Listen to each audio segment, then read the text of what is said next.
Good evening. It is Wednesday, October 10th, 2018.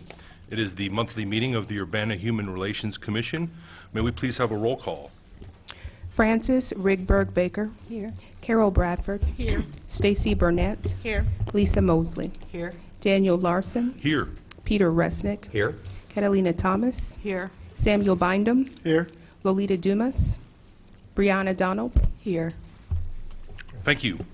Looking over tonight's agenda, are there any additions, edits, or corrections that need to be made? If not, is there a motion to approve? I move we approve the agenda. Second. Any discussion or questions? Okay. All those in favor, please say aye. Aye. Opposed, the same. Thank you. Looking over the minutes from our September 12th meeting, are there any additions, edits, corrections that need to be made? If not, is there a motion to approve? I approve. I second. All those in favor, please say aye. Aye. All right. Opposed, the same, excuse me. All right, let's jump right in. Our next item on the agenda is public participation, and we are glad to welcome Bill Walters from A&R Mechanical to join us today for productive conversation. And thank you for coming tonight, sir. Absolutely. And to state the record, my name is William Walter, and I'm a resident of Savoy, Illinois, representative of A&R Mechanical Contractors, currently the vice president. So here today to have a conversation about some of our participation within our organization. And I think I'd like to start with some of the challenges that we face as an organization and explain as a union contractor where some of those challenges exist. So A&R Mechanical Contractors is signatory to local unions, Local 149, Local 218, carpenters, finishers, laborers. And as you well may know, union contractors are signatory and governed by a federally sponsored apprenticeship program. So what we do is get into contract, whether it's with the City of Urbana or any other public institutions, University of Illinois, one of our largest clients. And as the demand comes up for labor, we make a call into our local labor halls, and we say, we need a welder, or we need a plumber, or we need someone who has med-gas certifications. And we are sent then those individuals that come and work for us. And so they come on our payrolls, and we are one of the largest mechanical contractors in central Illinois. So right now I think currently we have right around 200 people on our payrolls. We're actually one of the largest outside of the University of Illinois for labor participation within the union. So we represent about 50% of the total union membership. One of the challenges that we see within that labor pool is diversity. It is something that has been recognized. It is something that has been worked on both with our union partners and with our contractors groups. And I think that's kind of where I wanted to start with some of the challenges that we see in meeting some of the goals that we would like to attain. Various types of initiatives that we've been working towards, grassroots and main efforts. I personally have been involved with the Champaign-Urbana Initiative for Labor Diversity, which is a grassroots effort, again, of local community leaders, contractors, of which I'm the only one that participates and sits on that organization to try to drive involvement. And so we look at various types of involvements, whether it's career fairs or whether it's going directly to the school systems to try to gain an interest in our trades. As you know, the trades can be a very beneficial career path for everyone, and it's a way for upward mobility. It's a way that they can build a tangible skill that not only benefits them here locally, but they're able to take then abroad. So just last week, actually, I was in Central High School and got to speak to a career class and say, listen, there's different avenues for careers. Obviously, there's the traditional career path, which is you graduate high school and you go to college, and then you either become an accountant or you become a lawyer.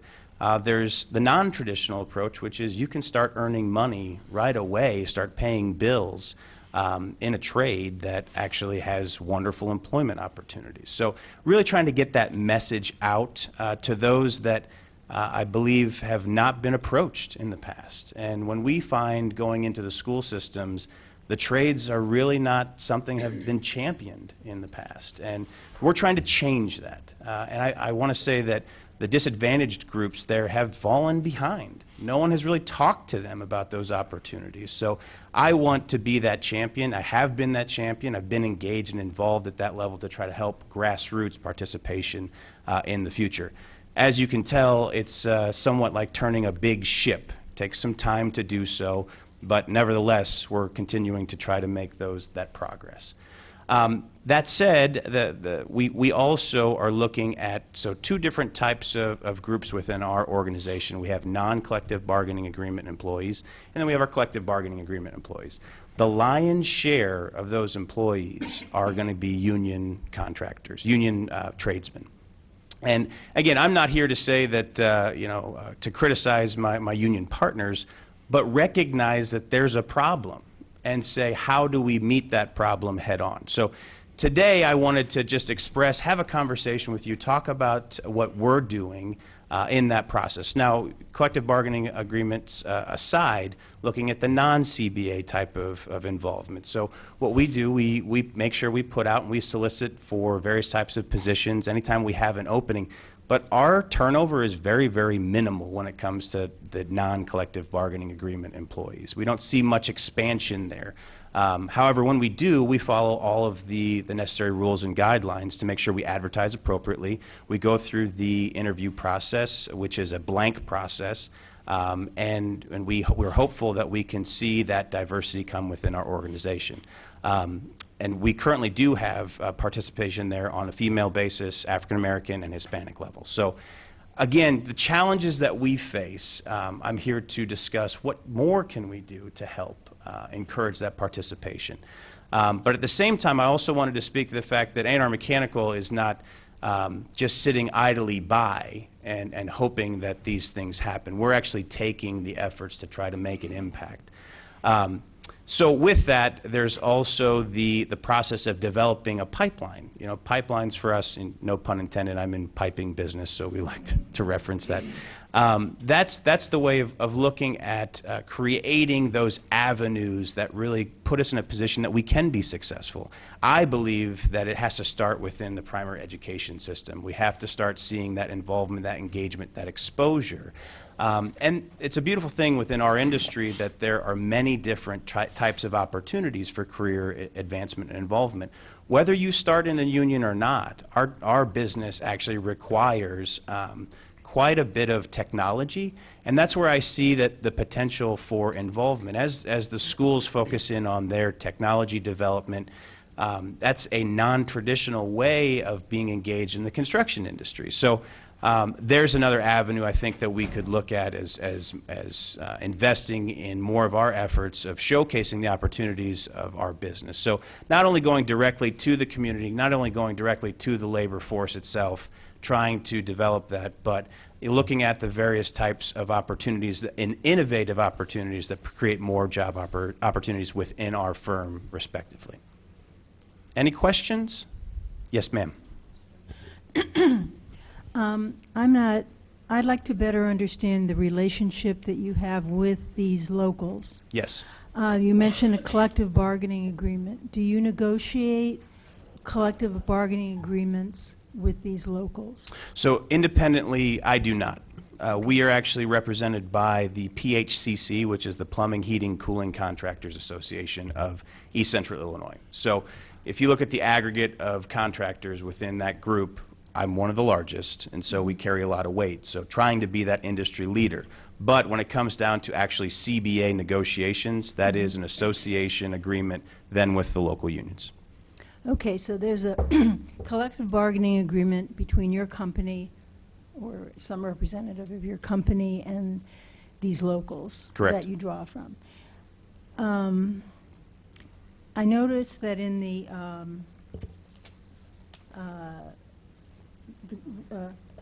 compliance rules, it says that one of the things that contractors need to do is to include, to disseminate your EEO statement and sexual harassment policy. Mm-hmm. And one of the specific ways of doing that is by including it in any collective bargaining agreement. Mm-hmm. Is that something that you do? I can't speak for the association. I know that we particularly send out our EEOC compliance policies to each union that we're signatory to. We do that on an annual basis. Along with that, and part of the good faith effort, we also send a letter every year requesting, please, if there's any other way that we can see additional participation with these disadvantaged groups, let us know, and pressuring and pushing them to get into action as well. Right, okay. I notice that you do also have employees that are NBE, as you call it, Non-collective, yes, non-collective bargaining. correct. Employees. Are those for different sorts of jobs, or is this mixed? No. Yeah. So all the union jobs go to you, all the jobs of a certain type go to the appropriate union. These are not just... That's correct. So Yeah, okay. plumbers and pipe fitters would be one, sheet metal workers would be another, laborers, carpenters, finishers, and a myriad of others. Okay. I don't want to take too much time, but I do have another question. Yes, ma'am. I'm more familiar with unions within a company rather than trade unions of the type you're dealing with, so Sure. sort of new territory. In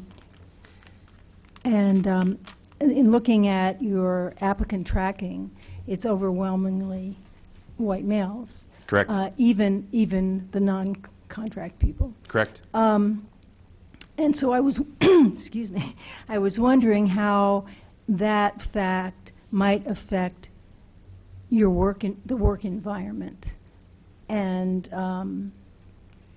how would you characterize your work environment in terms of how welcoming it would be to minorities and women in these positions? Oh, no, it's a great question. So we have an orientation process. We talk about our culture and the culture being accepting of all, no matter what, race, color, creed, doesn't matter. What we want to do is perpetuate an environment that is healthy for all. And do you feel that that's the kind of environment that you have? Absolutely. Because, I mean, it's tough coming from a trade union background where the history is a little different. In the past, there had been, Sure, and I think- discrimination, and people have even run into problems trying to join those unions. Oh, Enter absolutely. those trades. Understood. And that's one of the challenges. It's a great point that I think we need to look at. So one of the issues has been gaining the recognition within the community to show that there is a different type of approach where the past might have been very, very difficult, very challenging for certain groups. And so what we've talked about is we have a PR issue. The unions have to say we're welcoming to all. Now, I can't speak for the unions. I'm obviously a contractor. But I know specifically that those union leaders are focusing on that to make it a much more welcoming environment. So we focus in on our company, how our company operates, but within the union relationship, that is a stigma that needs to be overcome and needs to be really pushed for. Thank you. Yes, ma'am.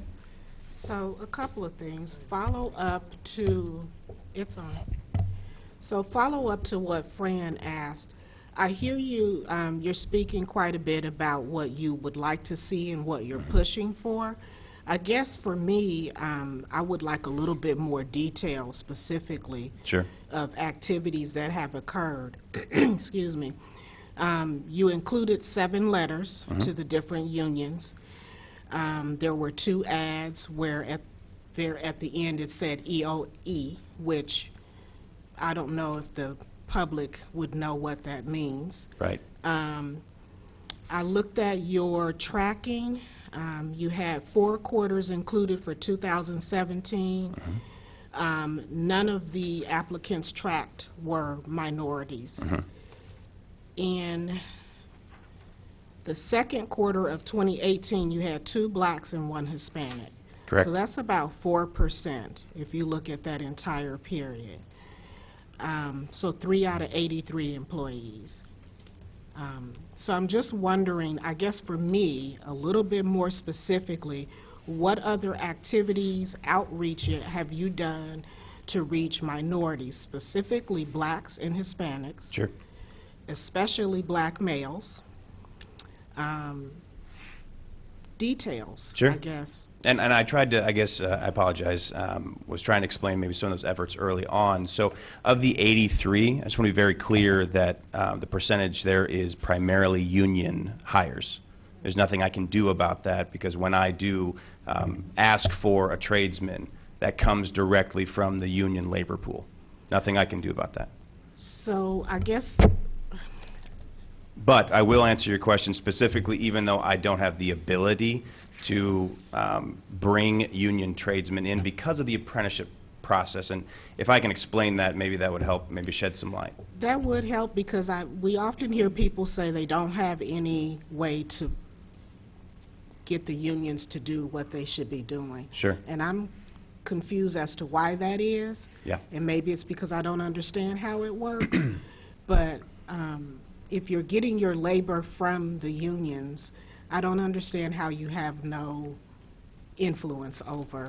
No, and what I they're wouldn't doing. say we don't have any influence, but when it comes to actually hiring at that time. So one of the benefits of the union is as projects come up, we're able to scale with that need. But then we also contract when the markets contract. So, for example, we're very fortunate right now in this county. There's a lot of construction projects going on. This is a great opportunity for us to be bringing new people into the unions. And so to speak, part A here is that the initiatives to develop better relationships with the African American and Hispanic communities, so that they're aware of the opportunities.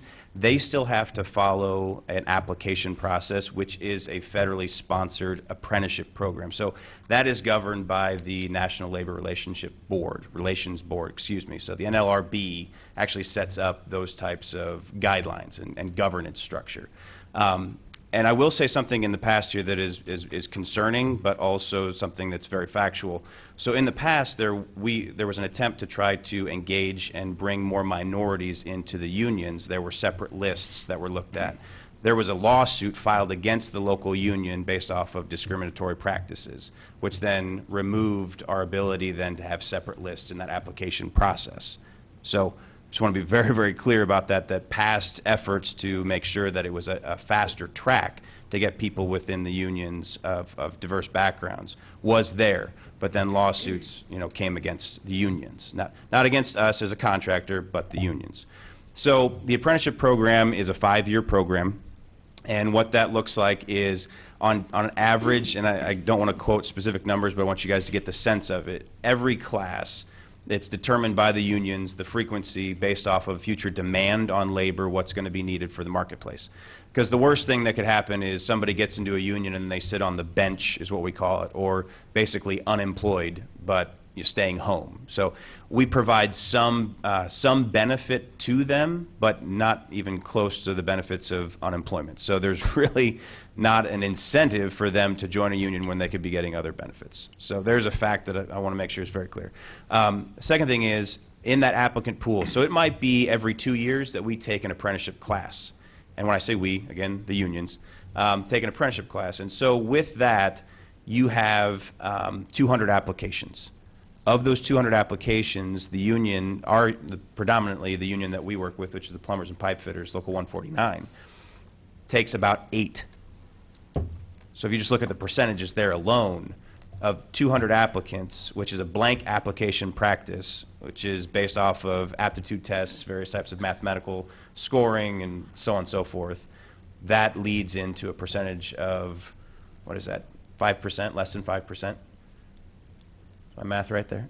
I think so. So getting into the union is very difficult. That being said, the frequency of how much that, or the frequency of how many classes are taken is another issue. So you could have a waiting list. People who apply then tend to apply again. So normally there's a compounding effect. If you have 200 applicants the first time, you don't take a class for 2 years, you might have 400 applicants the next time around. Still only taking 8.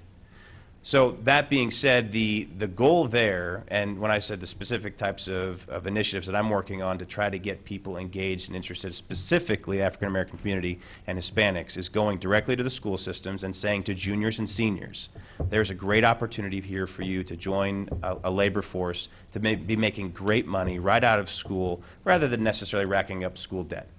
And if you choose to go back to school, that's phenomenal, and we encourage that. Also, just so you know that the apprenticeship program has about 12 credit hours that you can apply towards getting your associate's degree, which is just shy of maybe about 10. So another misconception is, oh, well, there's a trade-off. I go into the unions, I miss my opportunity to get an education, which can further me in my career in the future. That's not true. So that's one effort, going directly to the schools. The second effort then is, like I said, my involvement in the Champaign-Urbana Initiative for Labor Diversity has been trying to get stakeholders together, not only from disadvantaged community members, African-American, Hispanics, going to the churches, talking to them, religious organizations, and saying there's opportunities here for you. So those things are happening. Career fairs, CUILD actually was participating in a career fair that tried to get that promotion. Now, the constraints I just mentioned to you before, the ratios of being able to get into the unions are still a real problem. And again, my labor pool is only defined by the needs that I have for the specific projects that I'm working on. So it is a constraint. Just one more question, and then Yes, I'll ma'am. yield to somebody else. There's no, Carol, take your time. Yeah, Okay. please do. So I guess one of the things that I'm interested in, you mentioned going directly to the schools. You also mentioned some churches, and so I'm wondering if we might be able to get a little bit more documentation of non-traditional efforts Sure. to reach out and form connections and provide information to disenfranchised groups. Yes. The schools are great, but that's not where the biggest need is. I'm thinking about 18 to 28-year-old African-American males who need work, want work. Yep. And so I'm just wondering more about non-traditional efforts for outreach. Sure. And then the second thing is advertising. A little bit more about who you're advertising with. Are there any minority-specific publications that you are advertising through that would reach those audiences that may not be looking at the News Gazette or may not be looking at the trade union Sure. publications, so that those folks are aware when you are opening up to a new group of apprenticeship class so that they can have that opportunity to apply? And I think that's a great suggestion. I think that's something that's that is needed. And as much as, and I don't want to shift responsibility here, but I'm one contractor in regards to the local, contractors in associations and the unions. So I'm trying to be an industry leader. I'm trying to support those initiatives, and I just want to start a dialogue that actually focuses on real solutions. So I think that's a great solution that I'll bring back to those groups and try to build a coalition where A&R will be the leader in that. Peter? Yes, sir. So, you said that at the very beginning that your employment is about 50% of all union membership In Local 149. in Local That's 149. correct. So half of their local is employed by you. At this point in time. We're very fortunate that it's a good economy right now. Oh, okay, good. So when you talk about this dialogue, I mean, you should have quite a bit of influence, at least with 149. we Yes, sir. think. Have you actually spoken to, other than the letter, 149 directly to talk about the issue? Have Yes. they given you any decent feedback? Yes. Can you talk a little bit about that? I mean, we haven't had them come in yet, but just Sure. what those conversations are like. So my counterpart, which would be the local business manager, Matt Kelly, is a phenomenal advocate for trying to increase our participation with various groups. And Matt and I actually meet on a monthly basis, and this is one of the topics that we bring up. What can we be doing? Matt was one of the brainchilds of his was CUILD. And he had brought me into that and said, hey, listen, here's a great initiative. I think that we can work together in partnership. Again, I just want to reference, I'm the only contractor that actually is there helping to support those types of initiatives. So Matt specifically, speaking not only on regular frequency, monthly, but also engaged in these events as they come up. And I will say, and I apologize I didn't mention before, Matt Kelly was there with me making presentations within these schools. And it's great. Unfortunately, you know, we were there the last 2 years in various schools, Central particularly, and I had about 4 students, 2 Caucasian, 2 African American. But I had great dialogue with them. I had a good time, you know, speaking to them at a level where I really felt there was an impact and a lot of interest. And so, well, our challenge, but also I think the opportunity is, don't let these kids go. You know, you're talking to them at the junior and senior level, and it might seem small right now, but small things turn into big things, and I think that's what we're focused on in partnership. So Mr. Kelly is well aware of the struggles and wants to hit them head on. He's an advocate, as am I. So the other question I had was the quarterly applicant reports. Yes. For the union employees, they're not applicants to you, right? Those are folks that you are sent, you don't get an up-down choice on any individual, do you? I have no choice in that whatsoever. The only choice that I have is, for whatever reason, per qualifications or for even work performance, I would just send them back to the union. So I would make a call out, again, for a plumber. They would send me a plumber, and that is part of that quarterly tracking report. Got it, got it. There was one other question I had. I'll let someone else go on when I figure it out. I have one question. Yes, ma'am. Going back to the students, and you saying you had participated in some, I don't know if it was a workshop or Career Center presentation. Okay. Yes, ma'am. I know you can speak to a lot of children face-to-face about an idea, but if they don't have a hands-on and actually participating in Yeah. knowing what welding is all about, hands-on, do you have a program that We you do. plan to implement for that? You know, you're bringing up great points. I apologize. My memory's a little gone today. But that brings up a wonderful example of what we've done the last 2 years. So we had actually, in partnership with, it was Unit 4, Champaign School Districts, where we had a 2-week program to expose a lot of these kids to the trades. And what was nice, I mean, I used the opportunity to bring groups into our shop. We have a sheet metal shop where we fabricate. We have a piping shop, which, by the way, we have a new fabrication shop opening here in Urbana. We're expanding, which is great, and that helps with our capacity. So excited about that, and being able to show these students, hey, here's what it is to be a mechanical contractor.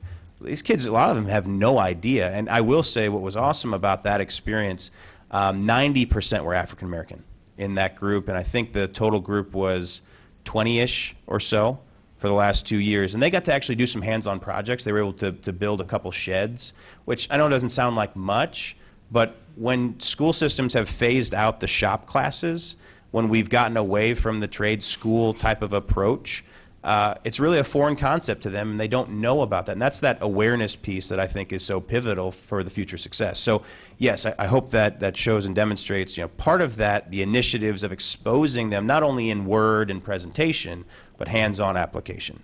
Now, as you well know, we also have insurance and risk and all those things, so we try to put it in a very controlled environment for the students. Yes, ma'am. I'm curious, you said it's like turning a big ship around, and I appreciate that. What sort of time frame, in what sort of time frame do you personally believe that we could see a change from what we see now? It's a great question. I can only offer my opinion, but I mean, we're looking at 10 years. I mean, to get any traction.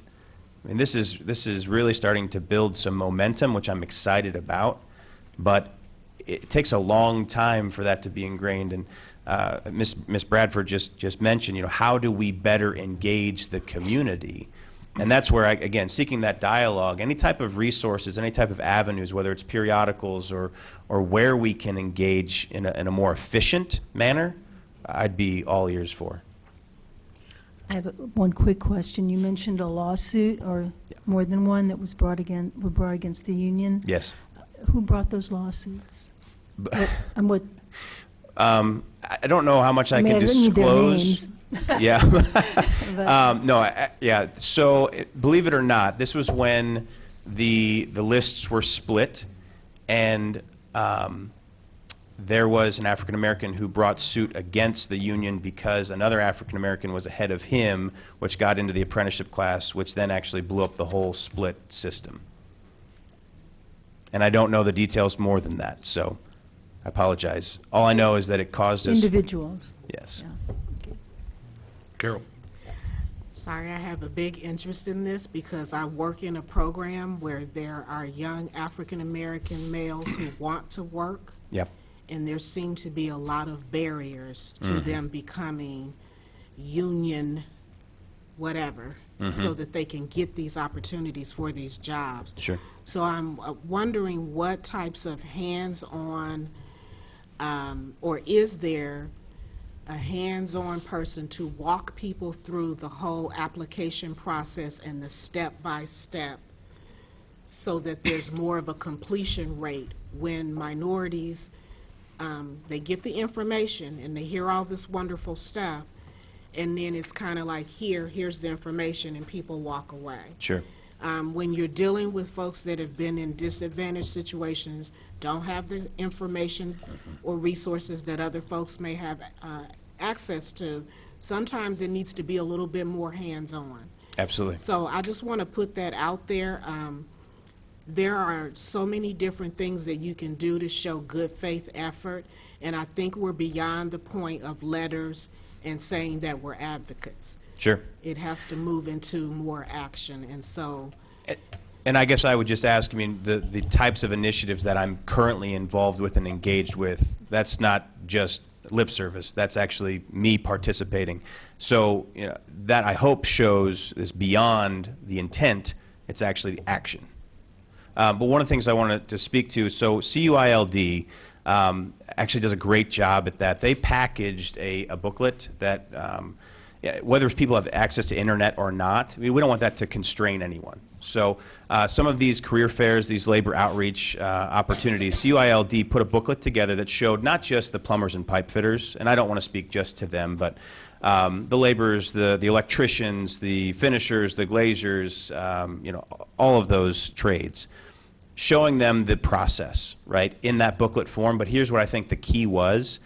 We started to build a group of current union members that, and I'll say this respectfully, wouldn't be as intimidating by a person of different color or ethnicity going and reaching out to them. So we have a few African Americans who are volunteering their time, who are current union members, that actually go get to speak to the community, and it's so much more well received. The same with the Hispanic community too. And so I think you're going to see a lot better impact with that approach rather than the traditional advertising. I mean, I think that's good, and I think that's the PR that needs to be said, but show examples of success stories and then have those individuals become a pseudo-mentor to help them get through that process. One other thing that I've been in discussions with on the union side has been a pre-apprenticeship. Okay, so again, that pipeline that helps us get individuals into the unions, I would like to create, and this has met some resistance because there's legality there in how the NLRB manages and oversees the process of applications and apprenticeship roles. But I'd like to see us start to put apprenticeships, pre-apprenticeships in place where if I could have somebody take an internship with A&R through the school systems, and that's weighted to help them maybe get a leg up on the competition to get into the unions. I think that's a practical approach that could see some significant impact. one more thing, Yes, I ma'am. promise. So I just want to kind of bring all this together for me, from my perspective. Yes, ma'am.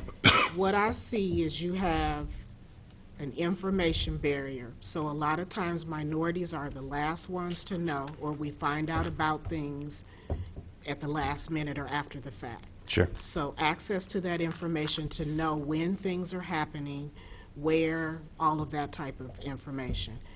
And then the actual access to participate in whatever it is. Having that access and having it be equitable to what someone else has. And then once you're actually a part of it, as Fran mentioned, having that environment that is supportive and conducive to that person feeling comfortable, getting the mentoring that they need so that they can flourish in that environment. So it's a threefold sort of issue. One kind of sits on top of the other, and they're also side by side. I know you're just one, but you're telling us you're the largest. Yes, ma'am. So you have some pull and you have some influence. And I think what I would like to see again is more of the actual specific activities and steps. Sure. The outreach that's been done. You know, if you say you've gone to churches, how many? You know what I mean? Document, submit in that Something quarterly to reporting, that'll show. help. Yeah. And again, I can't focus enough the non-traditional outreach and the need to have folks to walk these young people along in this process. Because it can be overwhelming. I had a couple of young men, I actually have the booklet you're talking about. Oh, great. And I had a couple of young men from a program that I'm a part of that they didn't make it through the process. It was so confusing and overwhelming. And so I think, and I'm not a union person, I'm not a pipe fitter, so I don't know. I'm doing the best I can to explain and help through the process, but having individuals who are a part of it to really, from application, not just once they're an apprentice, mentor these guys and help them through the process. Well said. Peter? So I need you to do Trade Union 101 for me for a bit. Sure. If I start apprenticing with a master plumber who just runs his own shop, I get through that apprenticeship, and I'm now I assume there's an initial plumbing certificate, and then you get your master plumber at some point afterwards. Yeah, so let me maybe How- separate the difference between a union apprenticeship and then what would be considered a master type of plumber apprenticeship. So the unions govern the licensure. So a licensed plumber has to go through the union hall in order to get their license. That does not require the individual to be a union participant. Okay, so in order to still progress through an apprenticeship, you have to be under a master plumber. All of the non-union plumbers don't apply to me. I'm a union contractor, and so those individuals, I would think, have a responsibility as well to be trying to select and look for opportunities to engage and get a better diverse labor pool. However, I have nothing to do with that, nor can I govern that. Understood. I guess my question was, if I complete my apprenticeship and I'm now a licensed plumber, Yes. and I've been working for a while, and I say, you know what, I want to join the union. I don't have to go through a union apprenticeship now, do I? You do. So I have to go back through the union apprenticeship. Now, there are exceptions being made, and the exception of the highest that I've ever seen is they look at your experience. You know, and if you apply, and obviously that's part of that. You say, if I've been a master plumber, that's going to be looked at on an application, and they're going to say, okay, well, this has some weight to it then. I've never seen a non-union plumber come in higher than a third-year apprentice. So that means they still have 3 full years. A third year means they still have to do their third year, their fourth year, and their fifth year before they actually become a journeyman, which is that graduation from apprenticeship to a journeyman classification. Okay, so no matter how much training I've got beforehand, I mean, the person who skipped over 3 years that you had in mind, a master plumber? Master plumber. So if I come in with just a plumbing license, I'm probably, if not at the bottom, I'm still going through most of the apprenticeship. Yep. Correct. I had a slightly different question to ask, if that's all right. Sir, go ahead. As I see it, you know, this commission was founded, these laws, these regulations were founded to address a terrible, long history of bigotry, of discrimination in the workforce, etc. You also mentioned that you're an advocate, which is cool, and I think you, is Mr. Kelly, your Matt Kelly, is that his name? Matt Kelly, yeah. That's someone you work with, right? So he's the business manager. Okay.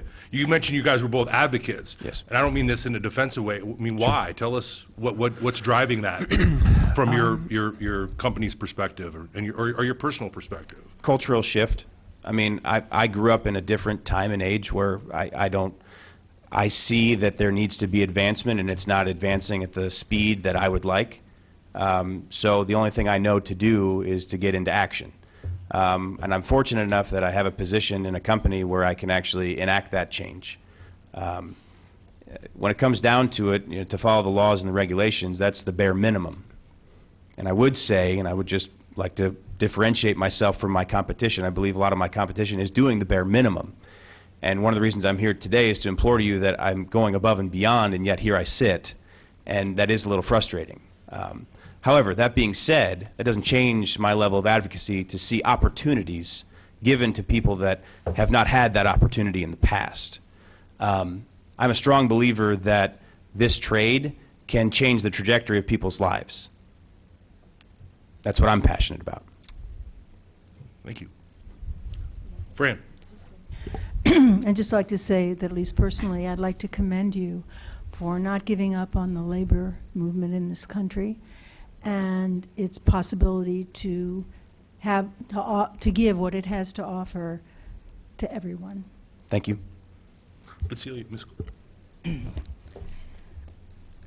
We've spent a lot of time talking about union positions and the challenges that we face as it relates to union positions. Can you spend a little time telling us how much flexibility or latitude you have in hiring unskilled laborers? Other than administrative and general office staff, I don't have any. Well, we're signatory to every type of union that's really out there. So executive level, division management, and general administrative. And I will say that a lot of times the progress there, and I'll maybe describe the union structure a little bit more because that helps in how our management structure is put in place, because that does affect our ability even to hire people into management positions. So union personnel work their way up. It goes from apprenticeship to journeyman to foreman, general foreman, superintendent, and project management. So project managers are really, the majority of our project managers are all still signatory union members because of their trade experience and knowledge, which is what it brings to value in our marketplace, our ability to execute and gain work. Does that answer the question? Well, I'm not sure what categories fit into the unskilled. When I think of unskilled laborers, I think of people who are still doing manual labor but are not union or licensed employees. Sure. Yeah, that's there. There's only one other classification, and I don't even call it a classification. It would be more of a general support position in our firm, which right now I think we have four total. Cecilia? Let me frame what I think her question is. When you guys submitted your employment numbers, there's a category that says laborers unskilled. You've got 13. Who are those people? Those actually, an unskilled labor would also include administrative. That's what I'm trying to get at. There's a unskilled is administrative, anything that's outside of a union classification. Gotcha. Yes, ma'am. Okay. Thank you, Peter. Numbers. Sorry, sometimes I'm a little dense. You mentioned earlier that your local 149 Yes, ma'am. out of 200 ended up with 8 folks that they were going to move forward in the process. Is any of those 8 people, people of color?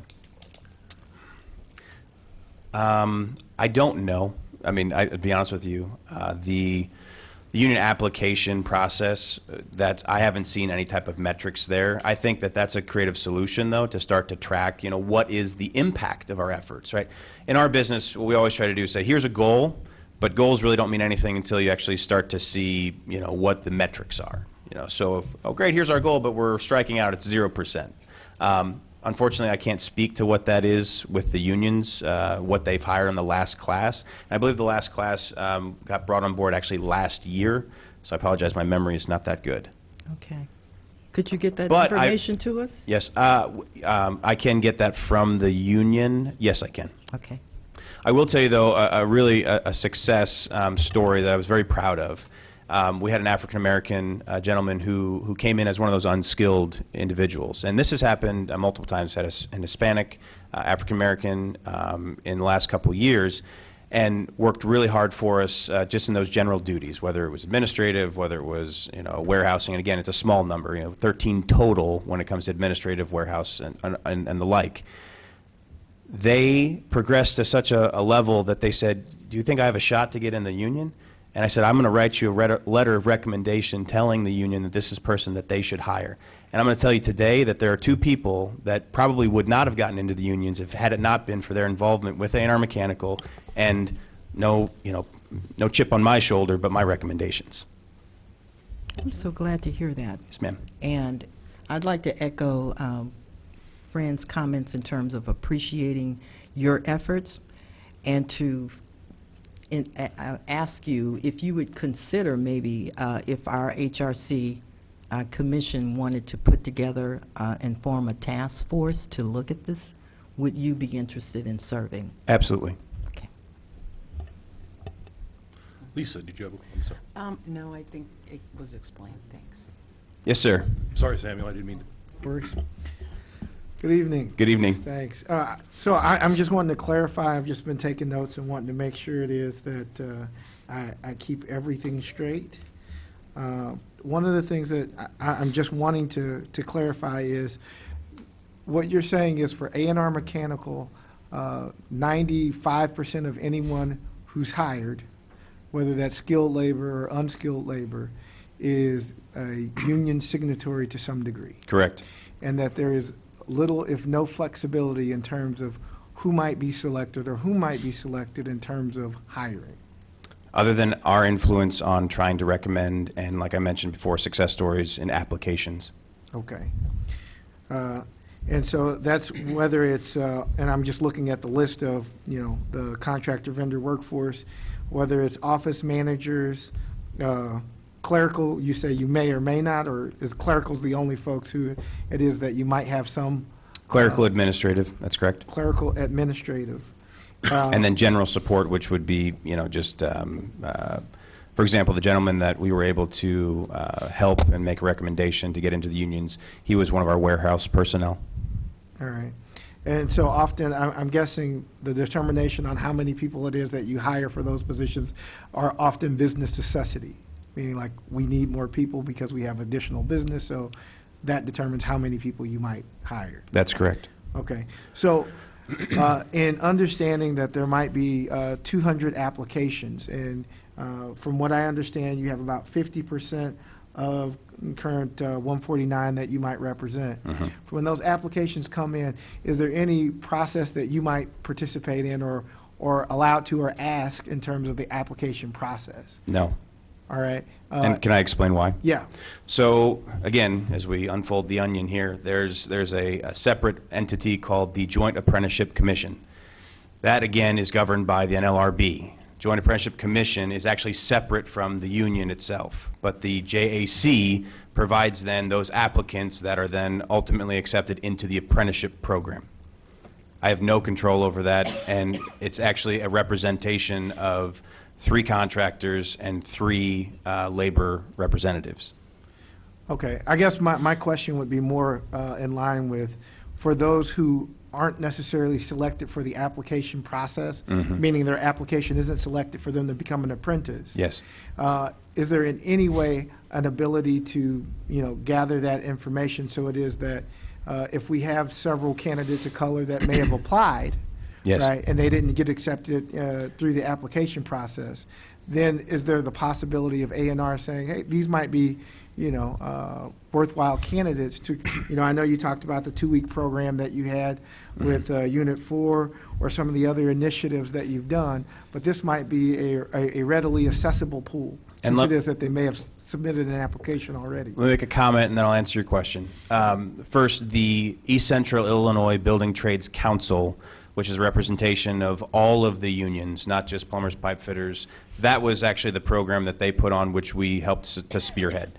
The on-site visits were predominantly within our control, which were mechanical trades, plumbing, pipe fitting, and ventilation.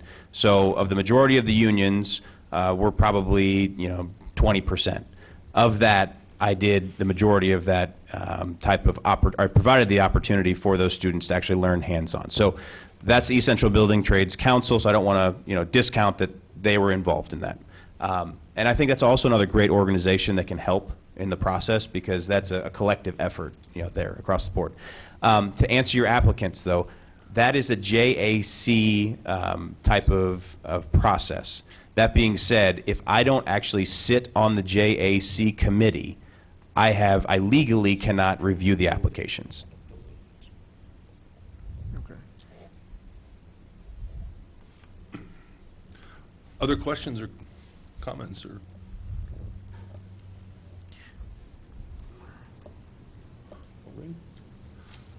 Well, again, thank you so much for coming in. We appreciate your time and, more importantly, the conversation. Yep. Anything else you'd like to share before we wrap up? Yeah, I'd just love to say that this type of dialogue is the type of dialogue that we need to be having with our industry and with local government. And so all of the honored members of this commission, I appreciate your time and your effort in helping me work towards a better tomorrow. So thank you. Thank you. Thank you. Thank you.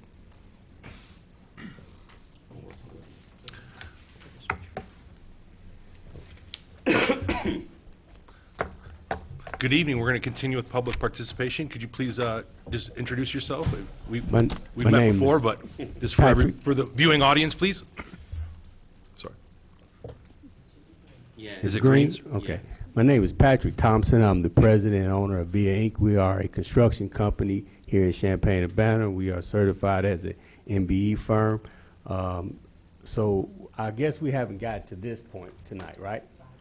Okay. Well, and I want to kind of touch on with the conversation about getting more diversity into the trade unions. I am also a signature to the unions. I've been a union contractor for the last 10 years. And there, probably 80% of my workforce has been white males. And when I am on jobs, I do request that they send out African American males. I want to kind of touch on the topic of why you're not seeing diversity in the unions, and a lot of that is, some of that is based on the lack of minority contractors. And because you're not seeing minority contractors, then you're not seeing our responsibility or our ability to create diversity. And when you talk about this, what you're going to be adopting here, or hopefully looking at, this is part of the reason why you're able to see me as a minority contractor, even being in construction, because of the goals that was set. I also sit on that diversity committee with the Matt Kelly. I've been really frustrated with it because we have not met in quite some time, and so I'm not quite sure of what their plans is about really creating diversity. And diversity is something that you hear a lot of people talk about, but the actions are really not there. And as a minority contractor, and I do primary work on state projects, and I do very little work with most of the local big contractors.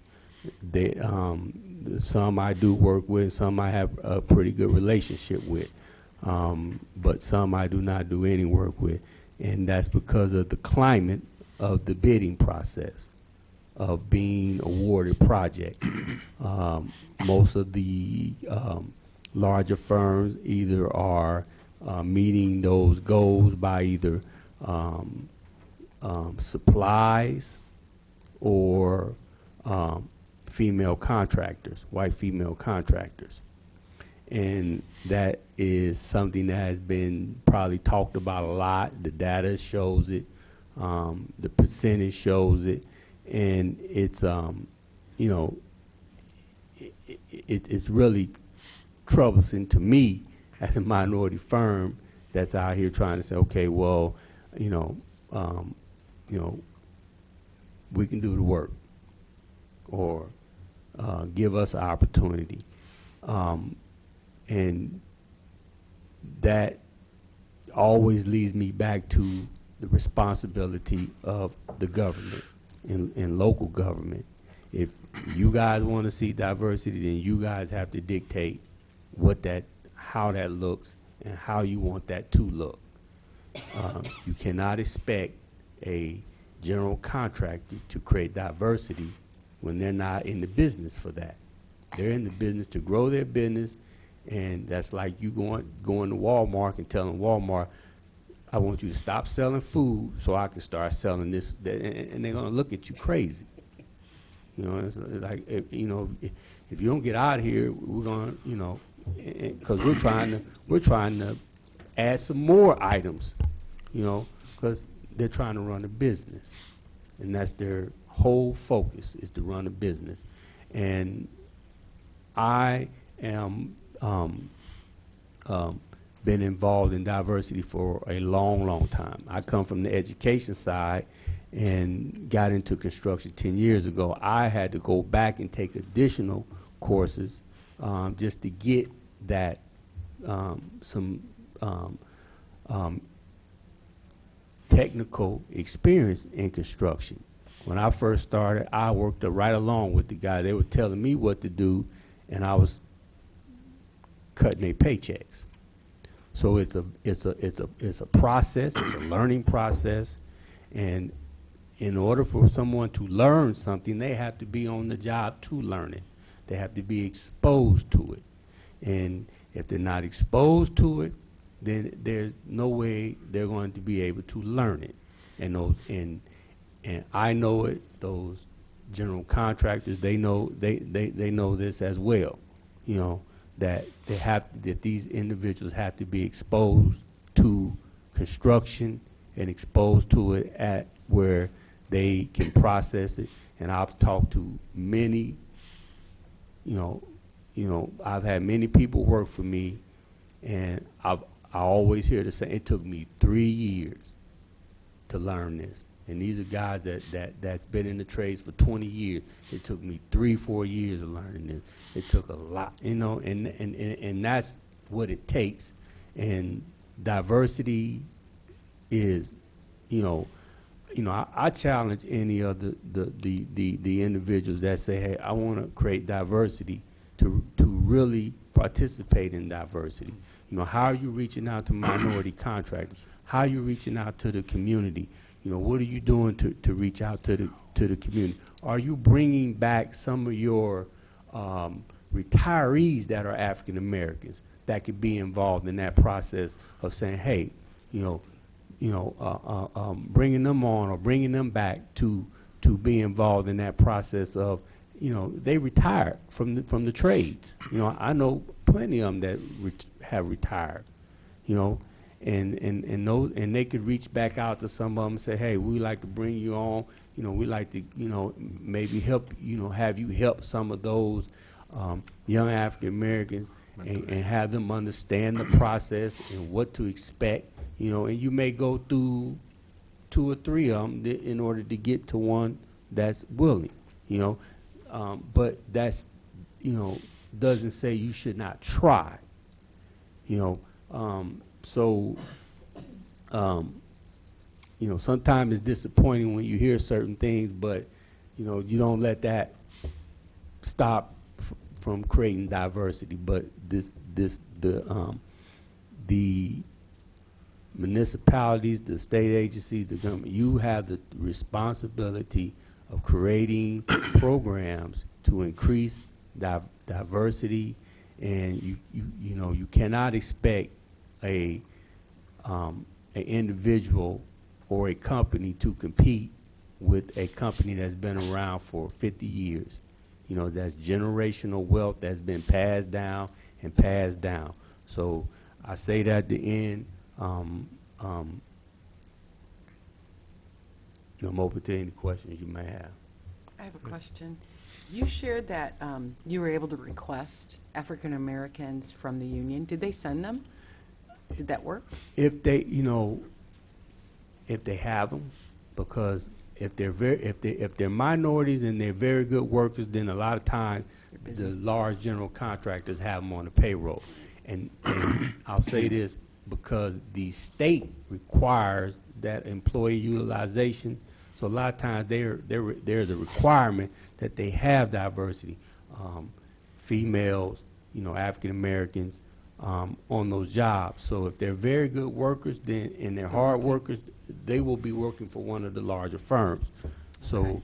So they're not there when you request so them. sometimes they're not there. There's some trades that you may not find African American. Now, for whatever reason that may be, they're not there. But then there's some trades that have African Americans, and you can't. Now, I've been in business 10 years. I've never had an African American female on any project. I've had one white female on a job. I've had African American males. I've had Hispanics, but I've never had any females on a job with me. Other questions or comments, Samuel? Yeah, I'm just curious, when we think about the issue that we're facing in this local context, is there anything or any national information that we can draw from? When we look at somewhere like Arkansas, or we look at somewhere like Texas or Mississippi, are there any places that might have, confronted similar issues, right, but found ways to ensure that those unions have an influx of diversity? Well, Mississippi and Arkansas, I think, are right-to-work states, but then you also talking about the Deep South.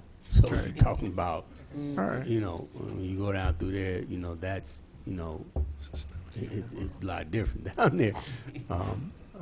But the data, most of the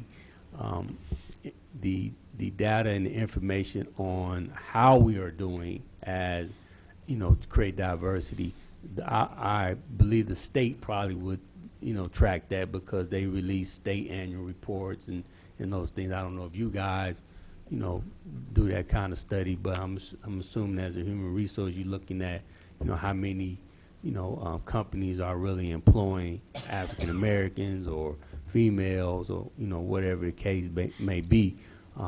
Looking at, are they using, African American firms? Are these firms really doing the work? So you really have to be conscious of, the process and things that could be done to kind of circumvent, that process. But some of them believe in the spirit, and then some of them will do what they need to do to continue their business.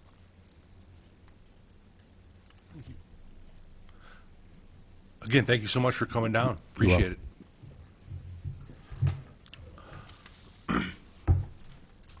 And continuing with public participation, This is a new view, while we are old view for me. while we are all well connected, could you please just, for the viewing audience, introduce yourself?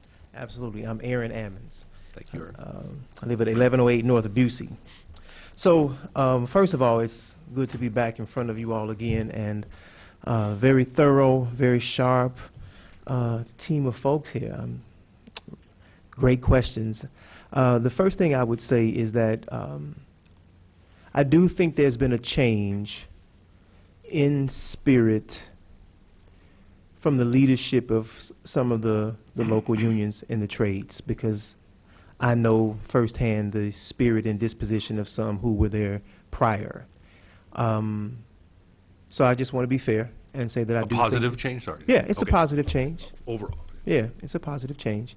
And I would say to you that the efforts and the education that you seek, I think might be best derived from asking and inviting the local trades to come and do a presentation, because you'll find that each of them have somewhat different processes when it comes to how they hire. I'm not exactly sure that Will or Bill, the gentleman who was here earlier from A&R, he answered a lot of questions about union stuff, but that wasn't really what he was here for. So asking them to come and answer those questions, I think you'll find that many of them are very, very responsive, and you'll learn some of the intricacies of their hiring processes. The carpenters, for instance, are a lot different than how the plumbers and pipe fitters hire and become tradesmen or journeymen in that process. Now, even with the better spirits and the more positive spirits that we see, I do think that the JAC is something that that group who hires, who really sits on the over the application process, is where my experience says that there's an opening for real change. Because at the end of the day, when those applications come forth, there may be qualified minorities. And there also may be a qualified white male. But if the JAC is filled with traditional qualified white males who don't necessarily embody the spirit, then you can see how things could stay the same. I think that's extremely important. I was actually somewhat surprised throughout my process or my years of investigating this and working with them. I did not know that contractors sat on the JAC. I thought it was all made up of tradesmen or presidents or business agents.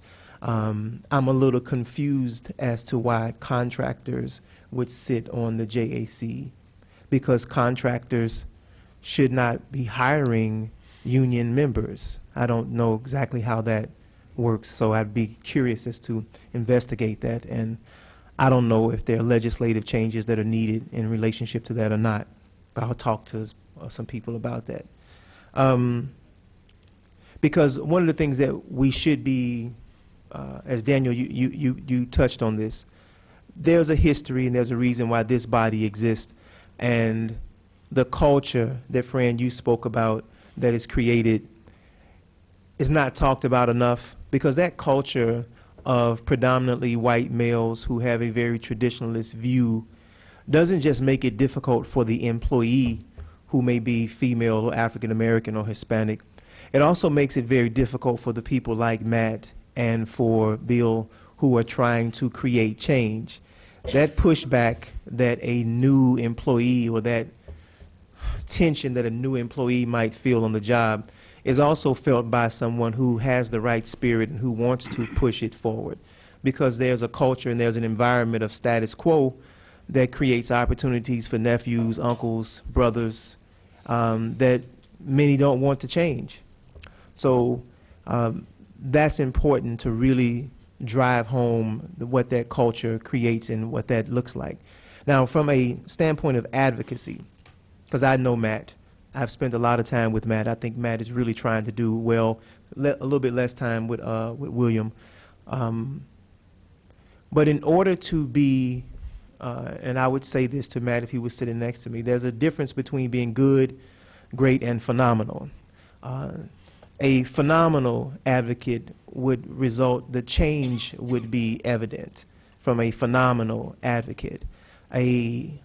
Individuals who, I mean, and I'm not saying, I don't mean this in a negative way. I'm saying that there has to be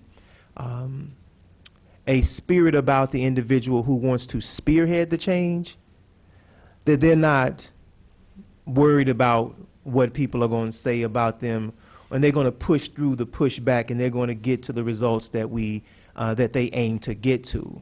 And so until that happens, I have to reserve phenomenal for my friend. I couldn't give him that particular title at this particular point. And I appreciate the perspective that they're coming from, because I do think it takes that, and I don't want to make them jaded or make them want to walk away from the process and say, you guys are going to beat up on me and I'm doing the best that I can. But we really need those individuals who are out front, these large firms. I do believe that they need to set the tone and the tenor. So if you only have access to, and you can only really hire based upon your own ability to hire non-skilled labor, then what does that look like? If you really want to say, hey, look, I want to bring about this change, then the body in my employment is going to look at it. When I look at this body, it's very intentional that it looks the way that it looks. So whether it's the city of Urbana and its hiring practices, or A&R, or the unions, or whoever, bring me the lineup of people who say this is the change that we want, and this is the team that's going to get it done. And so if there are blocks for the union, then where is the legal team of the union saying, how do we move these roadblocks out the way so that we get to our desired goal of diversity and have a demographic that represents, or have a workforce that represents our demographic? So, I mean, I'm working with these groups. I'm going to continue to do so. But as you all know, I'm not going to stop advocating or pushing for the change that I know that we need and I know that our community needs. And so I don't know if I have much other than the HRC coming to, or inviting the unions to come and speak to you, because it is a very interesting process to learn how that works. I think that would be very helpful. I do think asking for specifics about, what churches, be very specific about what it is that you're trying to do, because I certainly want to assist in any way that I can, and I'll be calling Matt and talking to Bill again, I'm sure, and say, hey, so what is it that you need me to do? How can we help? But certainly, being a leader in the industry, it's one thing to say that you're a leader in the industry in a group of people who are underperforming, woefully underperforming. And it's, being a leader in that is not, that might be easier to do, right, than in a situation where everybody's at this standard or meeting the particular goals, and you say we go above and beyond that. Now that's going above and beyond. But because there are 1% or 2% African Americans or whatever it is in a industry like this, and you have 4%, that's not getting it done, right? So, I mean, I just don't think that we can't stop with that. And I want to encourage them. I think that they're great. They're doing great things in the city of Urbana, and I'll continue to work with them. But I just wanted to share my piece about where I think this is headed, and I do think there's some great things that could be on the horizon. I think that's all that I have. Cecilia, Ms. Clark. Yeah. Alderman, Yes, ma'am. could you provide me some contact information for us to use to invite these folks in? Absolutely. Thank you. Absolutely. And I think, Aaron, I think you alluded to this. Even if we have a change in spirit on the JAC organization, even unintentionally, you got a group of people who have similar backgrounds, similar histories. They come to similar Unintentionally, conclusions. we all have bias, whatever you want to call it, and we all mean well, but the status quo keeps rolling along sometimes. So it's kind of it's tough on multiple fronts. Yeah, you don't right, get with the that. diversity of that and perspective Right. that would, I think, help facilitate the change. I will say that, we did a Pathways to Apprenticeship program, not a program. It was a one-time type of thing at Douglas Center, and it took a lot of effort, but we pulled the East Central Illinois Building Trades Council together, plumbers and pipe fitters, iron workers. I mean, we had them all in a room with displays of the type of work that they do. And we did that one time, and there was supposed to be a follow-up on that, and we never did get a follow-up to that. So there has been some effort, some participation from the group. And I would definitely say to Ms. Bradford and to others who are working with African-American males or other folks, other young people in the community, I do believe that there is room for us to say to them, you know, you have to have a desire to excel as well, because whether it's my business or anybody else's, it could be my son, my dad, my cousin. If they don't show up and do the job that I need them to do, then they're not going to stay very long. But it doesn't matter. It could be Lisa, it could be Daniel. If I can count on you and you're going to get the job done, and I'm trying to run a business and trying to get something done, that's who I'm going to depend on. So I do think there's room for us to say directly to our youth and to the folks and the organizations that we're involved in that there's a standard that you must meet. That's for sure. So I just don't want to say that it's just all on a lack of effort on the part of the unions or these other organizations or contractors. I do think that there's room for us to everybody to improve in this process. I just want to try to be fair, but those who hold the cards at this particular point, that access point for the unions and these good jobs to help alleviate some of the concerns that we have in the community around violence and everything like that, I think the unions have to, I do think that it's beyond time for them to go above and beyond to say we're going to make sure that we get the results that we're looking for. And I think we all want to participate and help them to do that.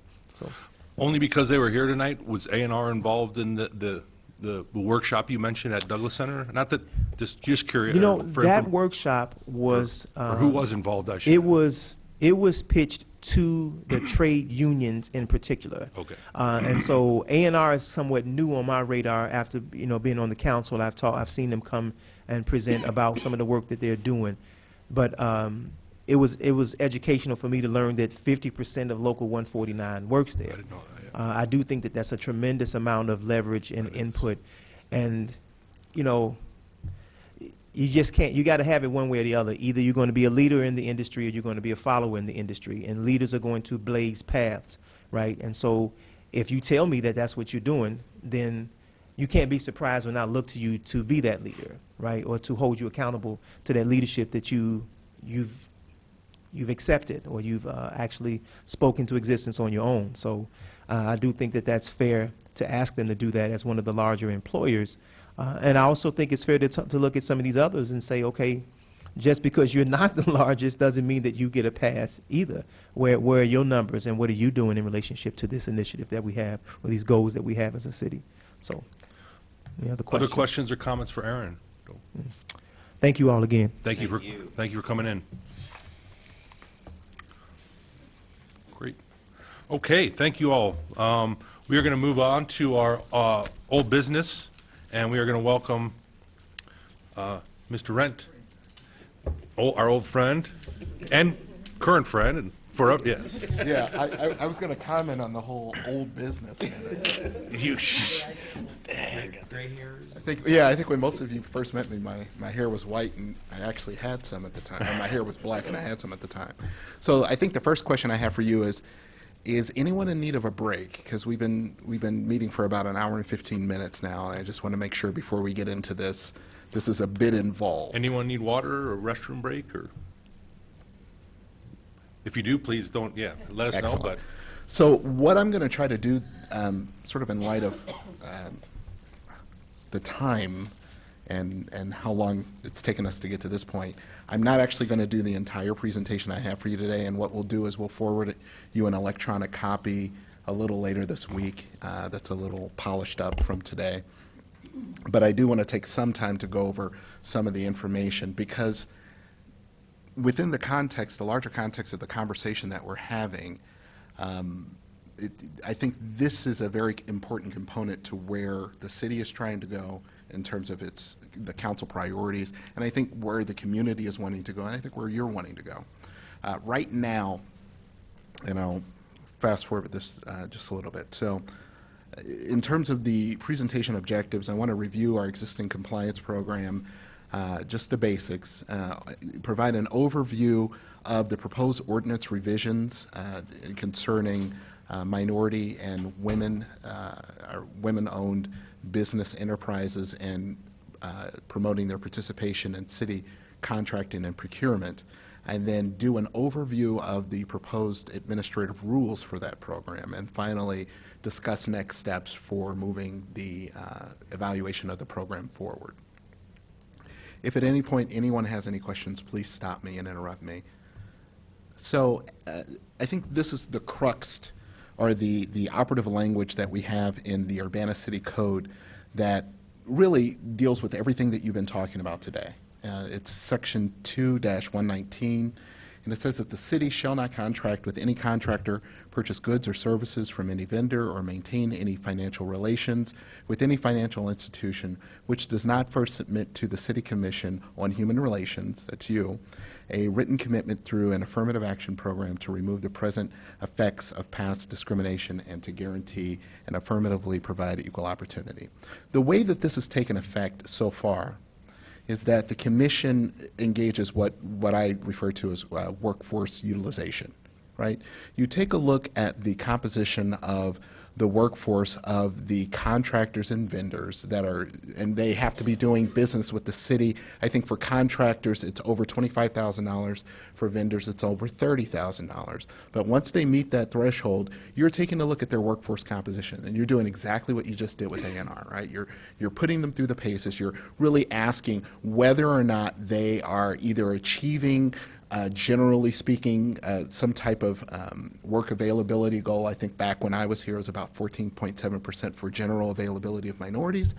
So you're either looking for that, or you're looking for good faith efforts towards meeting those goals. And the information that you gather permits you to make those types of determinations. Where you see deficiencies, every now and then you might give a provisional certification. But the idea is always towards pushing these main, or I would call prime contractors or vendors, to increase their workforce diversity. And it's their workforce or their utilization of diversity, whether or not that is minorities or whether or not that's females, and particularly in construction contracts. So that's how we're doing it now. So the proposed revisions to the ordinance would permit and would authorize the city to undertake the required means, or to implement a program that would promote greater participation of minority and female-owned contractors in city contracting. And when you look at the contrast between the two, when you're looking at workforce utilization, you guys have talked about the barriers tonight. There are inherent barriers.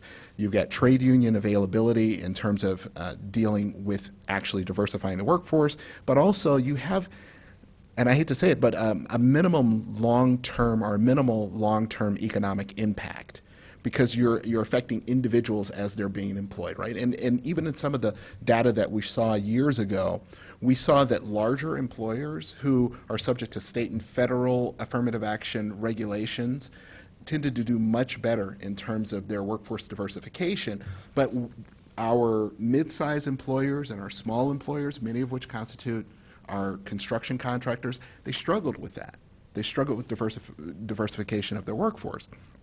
And so while there are some good things about looking at workforce utilization, it's not the entire picture. So, what adding the promotion of what female and minority contracts and subcontracting in city contracting, what it does is it first of all, it creates an opportunity to build the capacity of those firms to actually take on larger and larger assignments. But also it promotes greater, it has a greater economic impact on traditionally marginalized and underrepresented communities, because you have owner-operators that are now taking on larger and larger assignments for what are truly can be significant dollar values. And they're able to then take that back to their communities. They're able to also, in showing and in building that capacity, they're actually able to influence young individuals who are looking at the trades, and they're saying, well, I know that, you know, John such and such or Patrick has a firm. I know him. I met him at church, or I met him at this other civic organization, and I kind of want to know more about it. And the thought is that the more viable subcontractors and contractors that you have that are of minority or female status, the more opportunity there is for that type of interaction, promotion, and generation. So those are some of the basic reasons for taking on this type of new program. Now, that said, I remember about 10 years ago I received a memo, and I think I can't decide whether or not the memo is a joke or if it's real, but it was entitled "How to Evade Affirmative Action Programs for Minority Contractors," or parenthetically, "How to Drive Compliance Officers Off Their Rockers." And what it was, actually, when you read it, it was a series of workarounds and ways that you could circumvent subcontracting, minority and female subcontracting programs. The reason I'm sort of prefacing my statements with that tonight is that you have in front of you a very comprehensive draft of a rule, or rule draft, right? And it seems very long, and it seems a bit complex and a bit daunting. I will tell you, I'm thankful to Patrick back there, because he actually forwarded this. It was a special provision that was issued by the Illinois Department of Transportation, I think, in April of 2018. And at least I've read several of these sets of rules. From what I've read, these represent what I would call the best practice, the most modern approach and best practice to trying to deal and address the circumvention of these types of rules and the circumvention of these types of programs. And so when we're going through it, just kind of keep that in mind. Yes, they're detailed, and in fact, they're much more detailed than what I'm going to go into today. When you finally read through the text, there's a reason for that, because for each loophole, individuals have, they've looked for those loopholes, they've taken advantage of them in order to evade these programs and overall reduce their effectiveness. So any questions at this point? So I'm sorry. Oh, I thought you were moving towards your mic.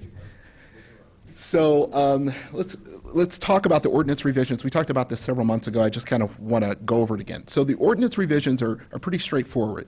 They authorize the mayor or a designee to establish minority and women business enterprise participation goals on an annual basis. So that would be established on a rolling annual basis based upon whatever factors that the mayor takes into account at that time. The other change that happens is, this is not a minor change, but it's more of a technical change. We've changed the protected classes that are named in the ordinance to actually match those protected classes in the human rights ordinance. And it represents an expansion of those protected classes. I think we have 19, if I'm not mistaken, protected classes. It also adds definitions for minority, minority-owned business, minority and women-owned business. You can imagine that adding those definitions will be important later on to be able to actually enforce and delineate who the ordinance is referring to. It sets forth required EEO contractual language. So what it basically says is that anyone who contracts with the city of Urbana above certain thresholds, that there is standard language that has to be in those contracts, in each and every one of those contracts. And then most relevant to tonight, it tasks the Human Relations Commission with the development of administrative rules, policies, and procedures. And so that's what we're going to spend the bulk of our time talking about tonight. So those rules and procedures are such that they need to be ensure the fair, consistent, and effective implementation of the program. And what they're designed to do is provide detailed procedural and practice guidelines that would help facilitate implementation of the ordinance's mandate. The administrative rules are intended to provide a clear operational guide, while also simultaneously providing the ability to be more responsive to implementation issues. And what this means is that we could theoretically put all of these rules into the ordinance itself, but then every time we hit an operational hiccup and we said, no, we need to change this this time requirement from 5 days to 7 days, because the 5 days, it's too restrictive, right? Every time we did that, we would actually have to go back to the city council and have them change the ordinance. Rather than do that, particularly for this kind of day-to-day operational thing, what we want to do is put that into a set of rules for you all to review and then adopt and then modify as is necessary operationally. Does that make sense? Okay, great. So, looking at the proposed administrative rules, again, they are based upon a special provision that was issued by IDOT in April 2018, and it reflects the agency's wealth of experience administering state NWBE programs. And again, specifically, it's geared to be able to neutralize or counteract the various attempts to avoid or circumvent participation goals and requirements. So, going forward, the purpose of the rules, it's stated, to ensure the fair, again, consistent and effective implementation of the program. The effective date is tentatively set at January 1st, 2019, although that's subject to change. I just wanted to put something in there. Under the definition section, it is the same as what we discussed in the ordinance, except we've also added a definition for a commercially useful function. That was at the recommendation of Mr. Thompson also. And really, it'll make a little bit more sense as we get it down the line, but really it has to do with what type of work and participation actually counts towards the achievement of these goals in these contracts. So, the policy statement is to provide a level playing field and equal access in contracting and subcontracting opportunities, particularly those involving city funds. Contractors and vendors must undertake good faith efforts either to meet the established goals for the contract, or they have to demonstrate good faith efforts.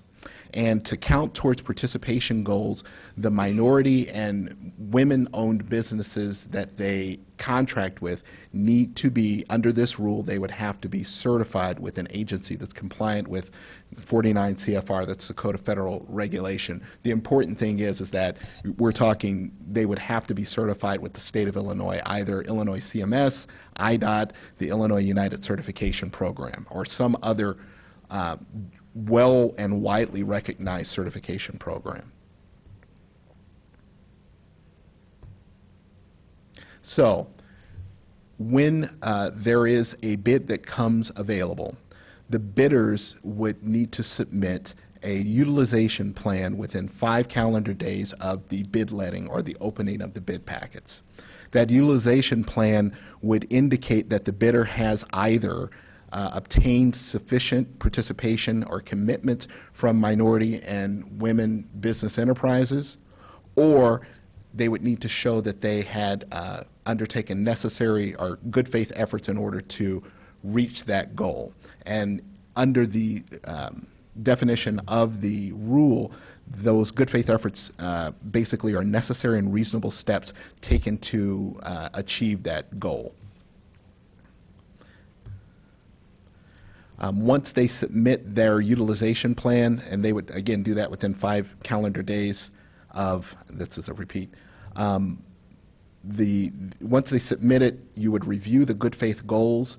Good faith under this administrative rule would constitute, first of all, solicitation of minority and female-owned firms. So basically, reaching out, contacting the firms that are provided on the certified list.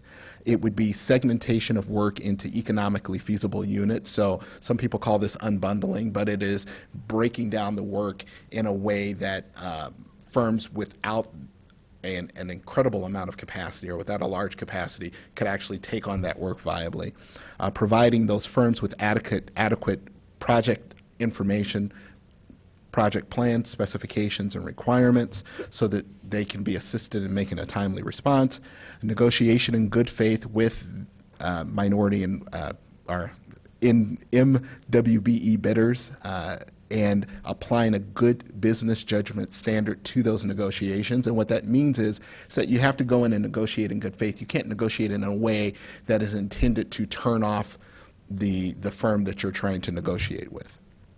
And if it were found that someone did that, then that would not meet the good faith effort requirement.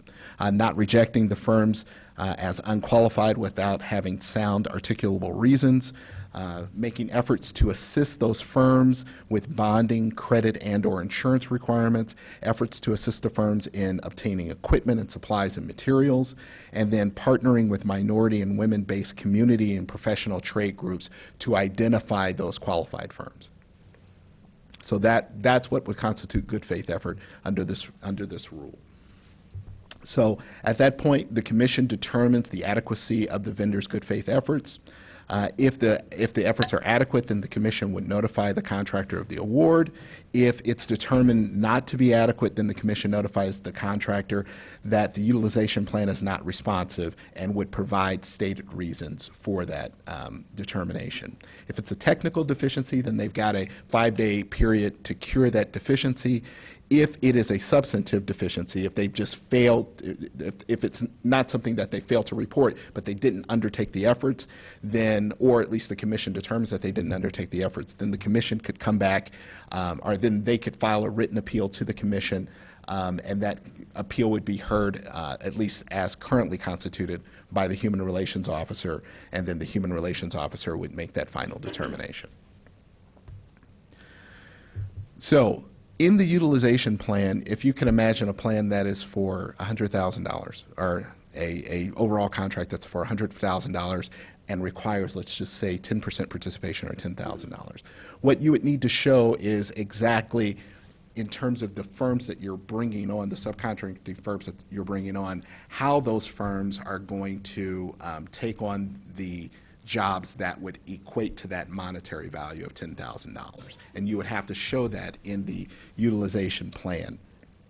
And very important that it's not just what you're anticipating that the firms will be able to provide, but at the end of the day, in order to truly comply with the program, it's not what you're anticipating, it's the money that's actually paid to the firm. The other issue, or one of the other components, is that the work must constitute a commercially useful function.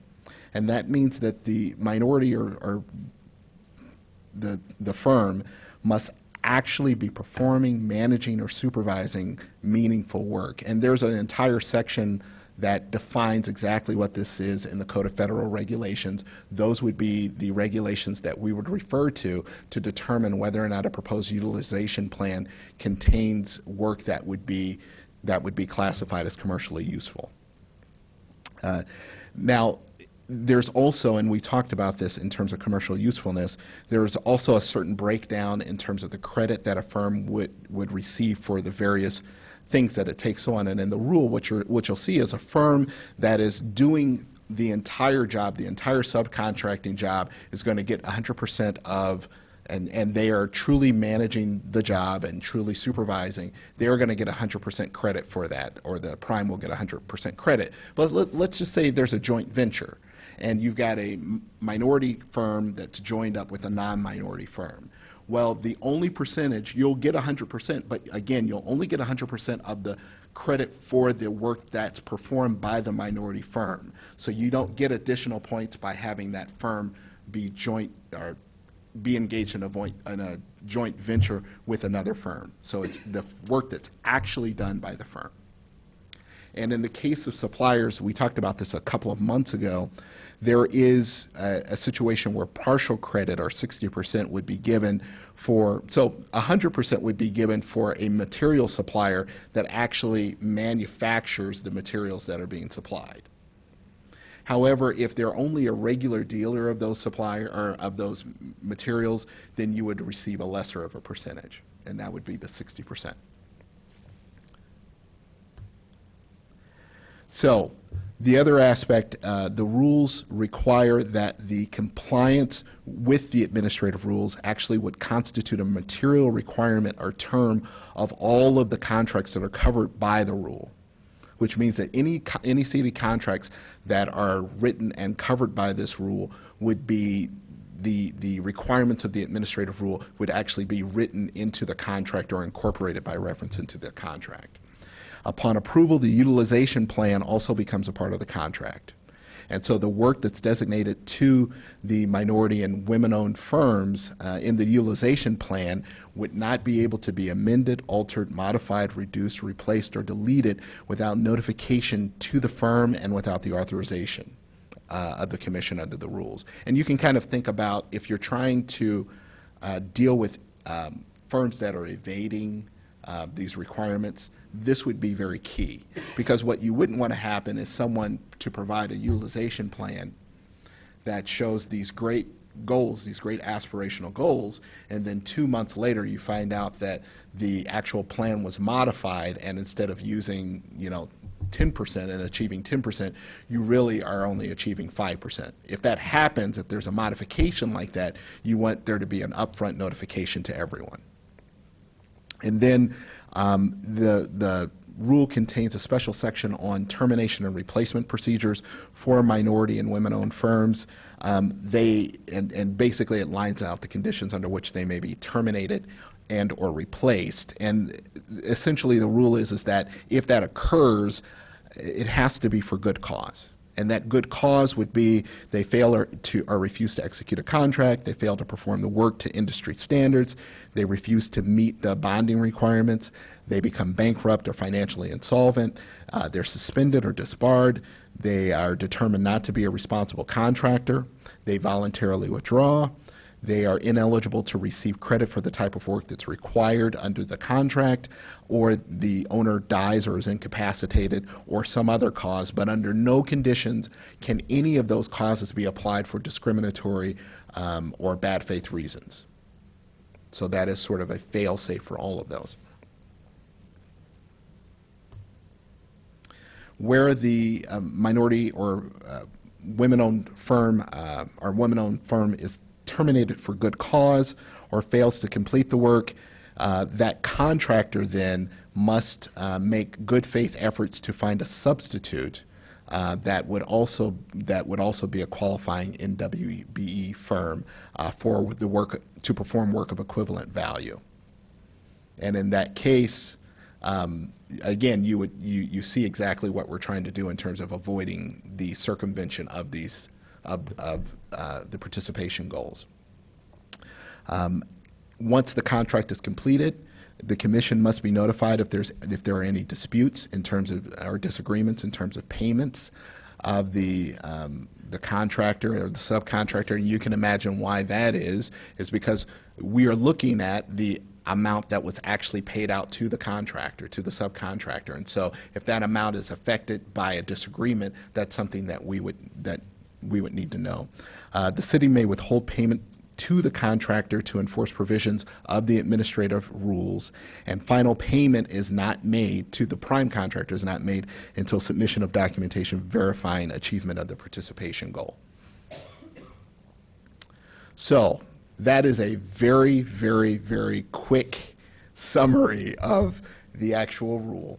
The next steps that we're hoping to take are we'll distribute a clean copy of the rules and of this presentation to you by Friday, by the end of business on Friday. We'll also request submission of comments, questions, and revisions from you by the end of business on Friday, October 26, 2018.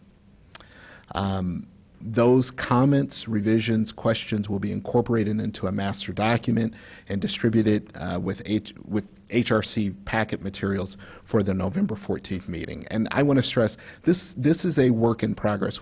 Essentially what we did is we looked to find the best practice that we could, right? The document that represents the best practice in the industry as we know it, and then we can work backwards from that in a sense. This may be too much in terms of the administrative rules to take on, but certainly it provides a good outline of some of the themes and the points that we want to make sure that we cover as we're moving forward with this rule, if we're going to have a meaningful and effective rule.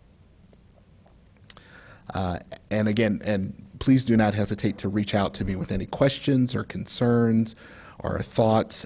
In the interim, I'd be happy to sit down with you and over the phone and discuss any of the aspects of the rule that you, or any questions that you have. So do you have any questions at this point? Peter? I'm trying to get my head around what you envision the actual implementation of this is going to be Absolutely. like.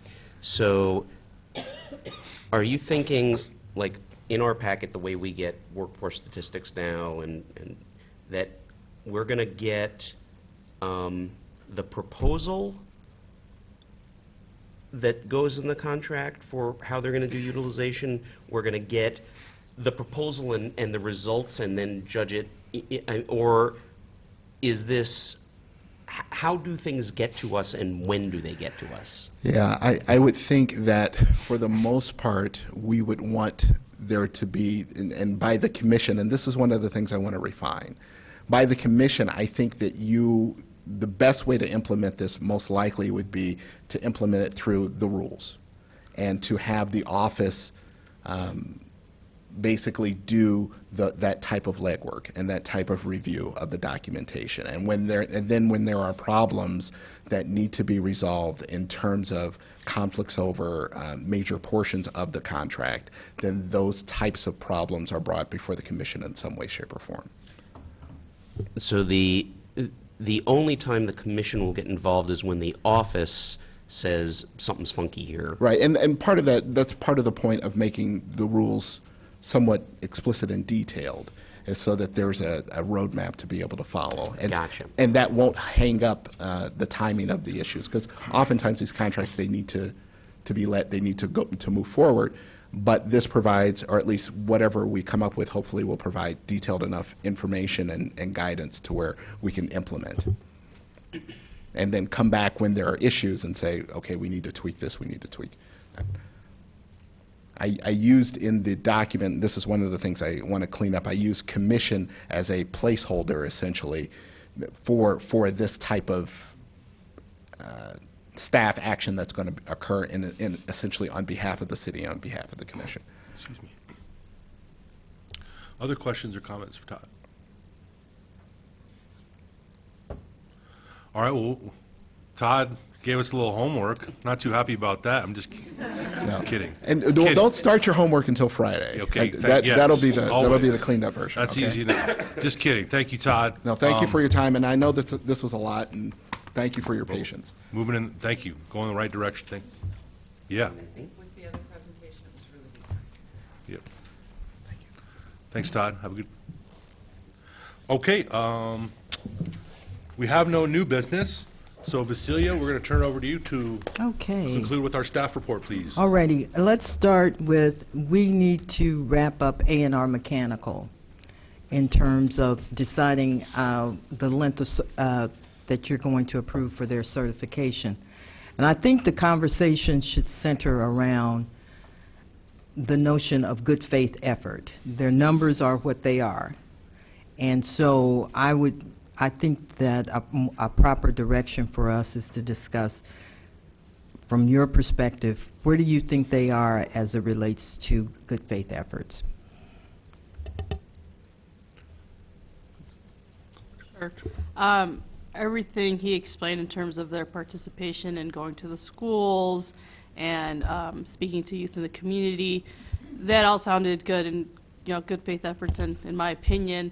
But I felt like, as was recommended by Mr. Edmonds in the public participation segment, that I would need more information from the unions. So, for example, those union metrics, they mentioned something like 200 people applied. Well, what was the breakdown of the number of people applied? Because if you only have, like, say, 10 minorities out of 200 applying, and then they're only taking 8, that's going to affect how many minorities are in the union. So I would like to have more information from the union side of things.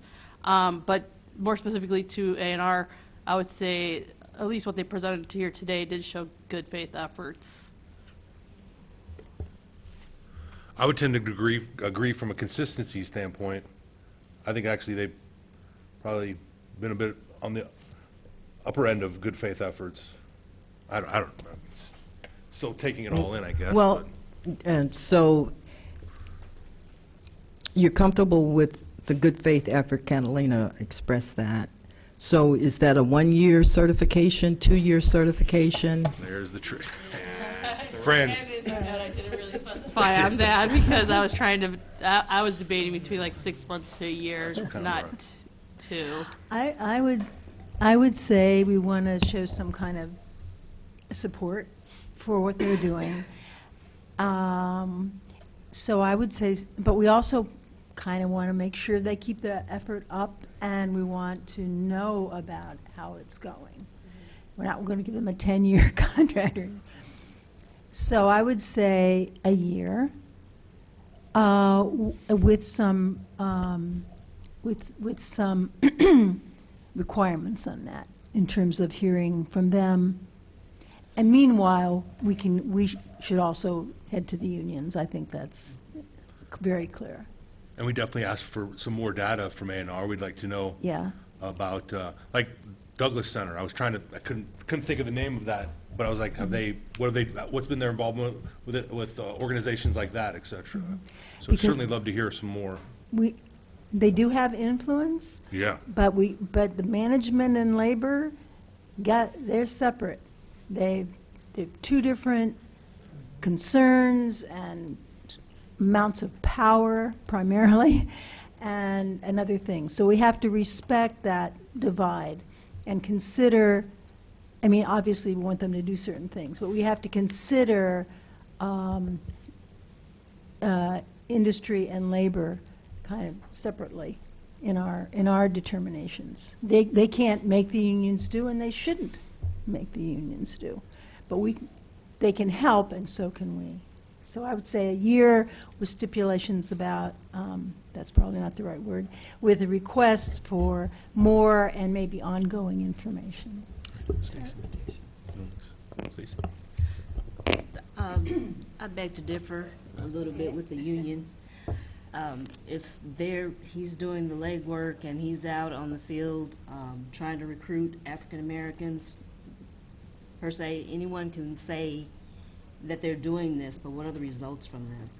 And if it's the union that is causing the blockage, then I think since he is vice president of his organization, he has a voice to be able to say, hey, look, there's a problem. Right. I agree with that in the sense that it's a use a frequently recently used word, collegial. It's not what one person can tell the other, it's that they have a joint interest, or it's got to be a joint interest effort for it to work. But it's each one basically is a center of power in its own right. It should be documented. Yes. I would agree. The good faith efforts to go to churches, to go to schools, all that can be listed, date, time. I mean, that is good faith effort in my mind. And so, and I believed him, but I think we could Show have and it prove. documented. And I totally agree. Their business can't function without the union. But they can say, we can't hire you, if you can't, we can't get a contract with the city of Urbana if you can't provide us with the appropriate percentage of minority employees. Right, that's the joint interest. There's the power. That's, yes, that That's is, the money. but I wouldn't want to see them say, well, we can't use the union anymore, because that's a whole different kettle of fish. And I think we want to be, we don't want to be a force promoting that solution in the current political climate. Yes, as I look at what our obligation or responsibility might be in terms of contracts that go out to different vendors or businesses, I look at it as those are Urbana dollars that are going to pay whomever it is, whether it's A&R or whomever they might subcontract with. And if it is our impetus or obligation to make sure it is that we are wanting to adhere to our duty or obligation as commissioners, I really want to be thoughtful about how it is that we do that in a way that's having the folks that we work with accountable, right? And I know in previous determinations. We've done a 6-month or however long with review. I think given the large percentage of employees that they have, that they may go through 50% is quite a bit.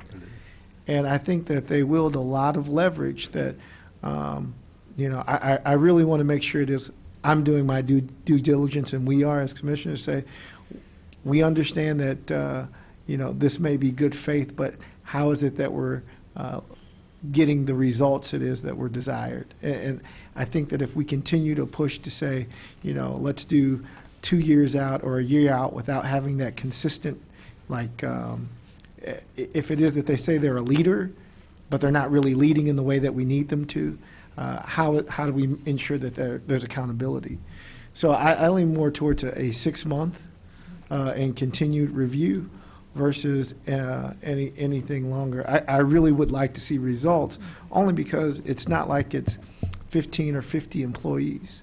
And even though we talk about the changeover as many have before in terms of season and hiring and things like that, I think there's a lot of opportunity to get the results that we want. And I just want to make sure it is that, we hold them accountable to do that. I kind of wonder what the effect of losing the city contract would have on the unions. I mean, have they been informed of what is going on? Does anybody know? Peter? One of the things that I was going to say in response to what Samuel was talking about, part of the problem here is that currently we're only using one lever, which is the contractors. Right. And we do have in the ordinance another lever, which is we can individually bring in the unions and require that the unions meet these goals. We've never had a process for it. We've never done it. While I agree with Samuel that we need to keep pushing A&R to keep up with this and to document the stuff that they're doing and the effectiveness, I don't, the piece that I agree with Fran on is I think we need to hold the union responsible as well, directly. And so my inclination is to give A&R their, the credit for the work that they are trying to do, make sure they're accountable, make sure the documentation keeps coming in, and maybe we give them a 1-year certification on the premise that monthly or quarterly or whatever it is, they will send us a report of progress of, different programs they're doing, something like that. So we don't have to, as a commission, review that. We can have the office review it on a regular basis, and then a year from now we can sort of get the summary. But in the meanwhile, get on the unions to actually present, and I think that means sitting down with Vasily and coming up with a process for saying, look, as part of this, the unions are part of this contract with A&R. Therefore, the unions are now, as part of the ordinance, on the hook to come in and present their workforce numbers and their good faith efforts. And I think we can do that. We're already kind of supposed to be doing that. Right. Because it's part of the contract.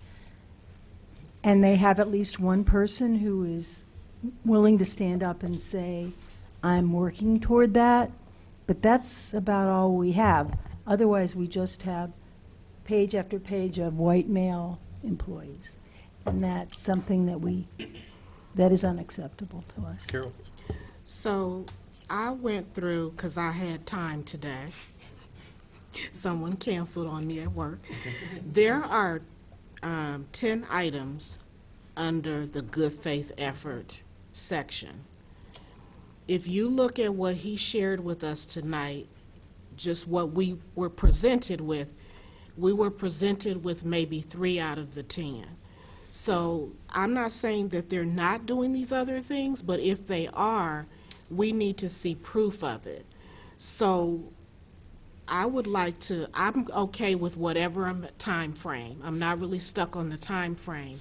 But what is important to me is that they bring in more proof.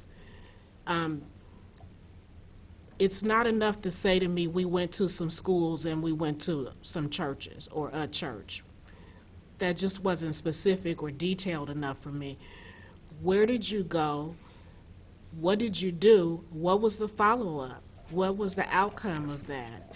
And it is separate from the union. We need to hold the unions accountable, but that doesn't mean that we don't still have accountability for the vendors that are coming in front of us wanting a city contract. We can do both. So when I look at this list, and there's 3 pages here that Ms. Vasilio was so kind enough to highlight, that we need, I would like to know, did they do any of these other things? Because it's one thing to talk the talk, it's another to walk the walk. And I'm kind of old school. It's been enough talk. Let's get to some action. Peter? I think that's exactly right.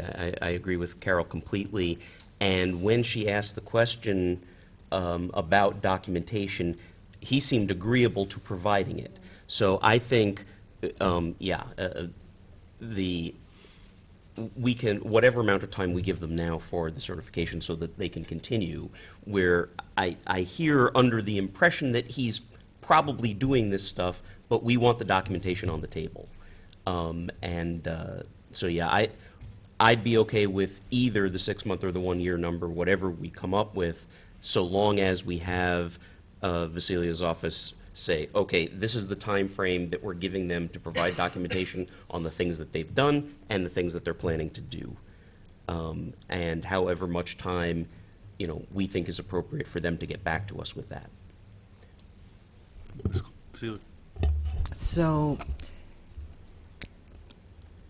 I'm thinking that if we were to give them, if you guys were to agree to a year, and I would follow up with Mr.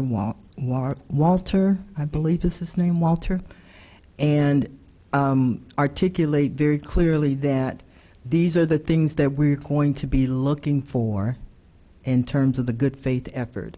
Very specific, not general information. We went to a church or we went to the schools, asking probing questions like Carol suggests, and I could craft that letter with the understanding that at the end of that 1 year, if the commission is not satisfied, or a year, 6 months, whatever, then we would require further evidence of their good faith efforts, something to that degree. But I do think that we need to give them enough time to try to begin to really put something together. And I think I heard him at one point say something about we're doing better than others, but here we are tonight. So he's feeling a little maybe picked on. So I do want to show that we are supportive of their efforts thus far, but we do have greater expectations. Peter? One of the things that I noticed as Carol was asking him questions especially was he would say, oh yeah, we did something about it. I think he did the same thing when Samuel was asking him, oh yeah, we did something just like that. And I think he's got the information that he can document the good faith efforts. So I think we can give him the encouragement that what it sounded to us like while he was sitting here was that he's got all this stuff that he can hand to us. He just hasn't handed it to us. Yeah. If it turns out that he's faking it, of course we're going to come down on him. But at this point, we're going to give him the benefit of the doubt and say, okay, now we just need you to write it all down so that we can approve it and you can have an ongoing thing, and then we can deal with the unions and all the rest of it. And what sorry. Okay, I wasn't sure who started talking first. No, and right, so to follow up on that, right, where he did seem willing to provide the documentation, so I definitely did agree with that, of wanting us to request that. I'd say something like maybe, what have you done in the last year or two, put some of that together, and then what do you have planned, right? So I definitely agree with that. I don't think I made that clear in the first time I made a comment. But, looking at things like they hire 50% of the local 149, and what are their good faith efforts? I think we also have to look at the context of, well, what are the good faith efforts of these other companies who are hiring the other 50%? And then also putting in the context of how much are the unions themselves doing as well. So that's where I'd like to invite the unions to come and present more information. They do have leverage as one of the biggest employers of the unions, but it's unclear to me how much leverage that is, because I think someone made the comment of like, well, what are we saying? Are we saying that they shouldn't hire a union? I'm not sure that that's what we're saying, right? So then how much leverage do they actually have? And then, you know, what is the picture on the union side of things as well, and what efforts are they making? You know, if we're looking at the efforts that they are making in comparison to what A&R are making, like, I actually have no idea what that may look like. So I'd like to know what efforts they're making as well, because it is incumbent upon them, since they're the ones reviewing the applications, to be making those efforts as well. So I definitely am in favor of documentation, and I think it sounds like everyone agrees with that. So I think maybe we need to define like what documentation we want. Yeah, Everything and everything. Yeah. Categories or categories. For everyone to point for a point, then yeah, that sounds simple enough. So is really the debating point right now like 6 months or a year? Is that what we're kind of stuck on? Yeah. I just want to stress specific details, because I appreciate everything that he said. I really do. But it was somewhat vague, and there was a lot of blaming the unions. And it's okay. I know the unions are a problem. I think we all know that. But you're sitting in front of us and you're wanting a contract. So yes, we're going to ask you questions, and we want to know what have you done, and just be more specific. If I know I'm coming to speak in front of this body, I'm coming with specifics. And I just felt like it was very vague. Is he an advocate? Probably so. That's wonderful. I commend you for that. Can we get some specifics? And then, like you said, what's next? I'm sorry. Samuel, He's been waiting. But the only thing that I'm looking at is, as we, do a year in review, it is not as though A&R Mechanical is a new business. It's not like they just started a year ago, 2 years ago, and that this is a recent entry in the contracts that we've had. And if what Bill said about it taking 10 years for them to actualize any real diversity, that's a concern. And as we look back in the past because we have the documentation of looking back at A&R Mechanical's past, what have we seen that would really indicate that the good faith efforts have resulted in the outcomes that we want? So I'm taking all those things into consideration as we discuss how to move forward, because it's not as though it's a new business or company that's in the community. Cecilia. Okay. If we consider the 6 months certification, could we, between now and the end of that 6 months, be able to invite in the local 149 and begin to dialogue with the actual union? I'm just wondering what sort of leverage we have with the unions. Because we can't, deny them a contract if we don't contract with them. So the way I read the ordinance is if one of the contractors that we've got has union labor, then we get to have the union come in and say they've got their numbers, and if the union does not have the numbers, then I believe we can cancel that contract.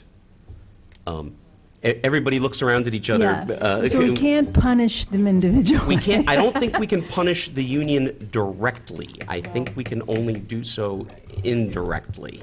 So, And Todd, who has read the ordinance about 80,000 times this month, probably knows better. Yeah, I think from a technical standpoint, that's correct, but one of the reasons you had mentioned that we've never really pursued this track before, and I think it's sort of the indirect and collateral issues that it causes with our current contractors.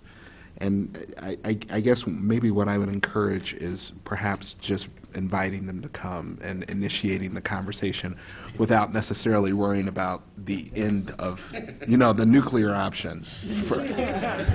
But that's just a suggestion.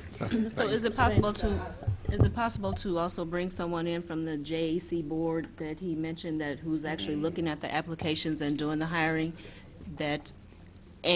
along with the union, so that we can see if everybody's on the same page as far as what they're looking I am not familiar with that board per se, but I could certainly follow up with Aaron Ammons and see if that makes sense or how inappropriate or appropriate that would be.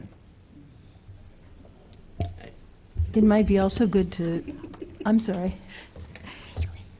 Oh, wait. I'm just teasing you. Go ahead. Dan's going to have to start, with a gavel soon. Let me just jump in and say, I think that maybe some contact or at least investigation of the CUILD as well, and because it was mentioned here by someone who spoke later that they hadn't met for a while. And I'm thinking, well, is that meaningful organization or not?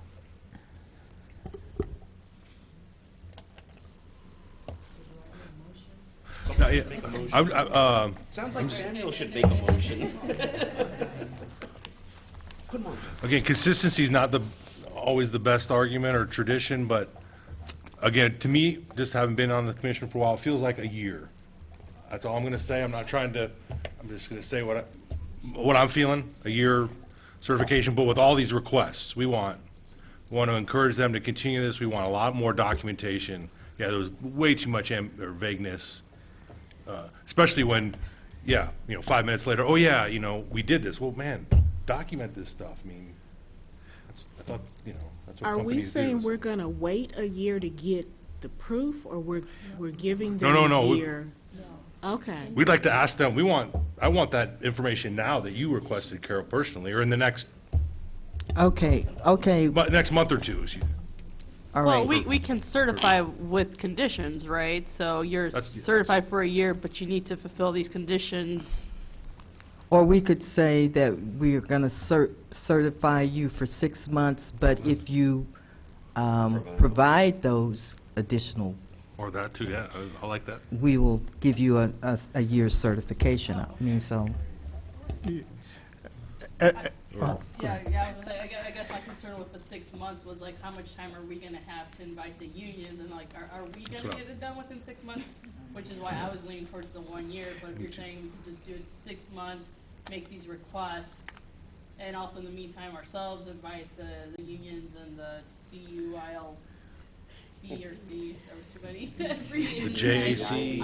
And then I would like that plan. Yeah. So he threw out a lot of different entities, different organizations, and so not just for the purpose of I think for me it's also about becoming more educated about what each of these entities do, what their role is, will help us as a commission figure out where are the barriers, and then we can better come up with ideas of how to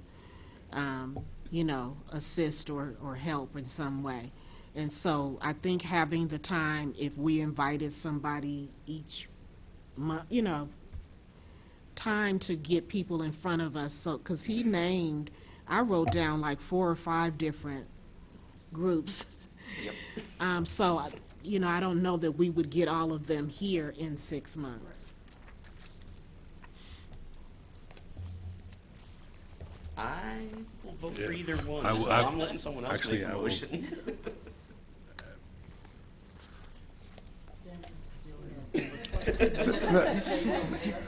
The only thing that I could say is that, based on the information that he provided, knowing that he explained that a large majority of the employment came from plumbers and pipe fitters, and kind of having a good idea about the size of the other unions, I don't feel as though 6 months is,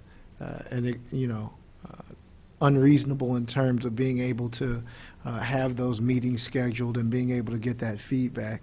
I know we've done before the idea of a renewal for a year with a 6-month review. What I want to ensure is, one of the things that I would say I hear and I'm listening to is that things have been done. And what I would say is maybe sporadically. Right. When we hear about these different things have been done, some of it dated back to a year ago, to 2 years ago, to whenever the case might be. I am particularly interested in what's happened within the last 12 months, and then what are the future plans to make sure it is that we're not only making a good faith effort, but our good faith effort is resulting in the outcomes that we want to see. So, he could give a documentation of everything that he's done up until now. To me, it hasn't resulted in the outcomes I want to see. So what I would say is, I can give you 6 months, and we can continue to have conversations with both them and, trade unions as well. Let's reevaluate, because we're going to, maybe go for a year, and then see what progress are we making towards that end goal.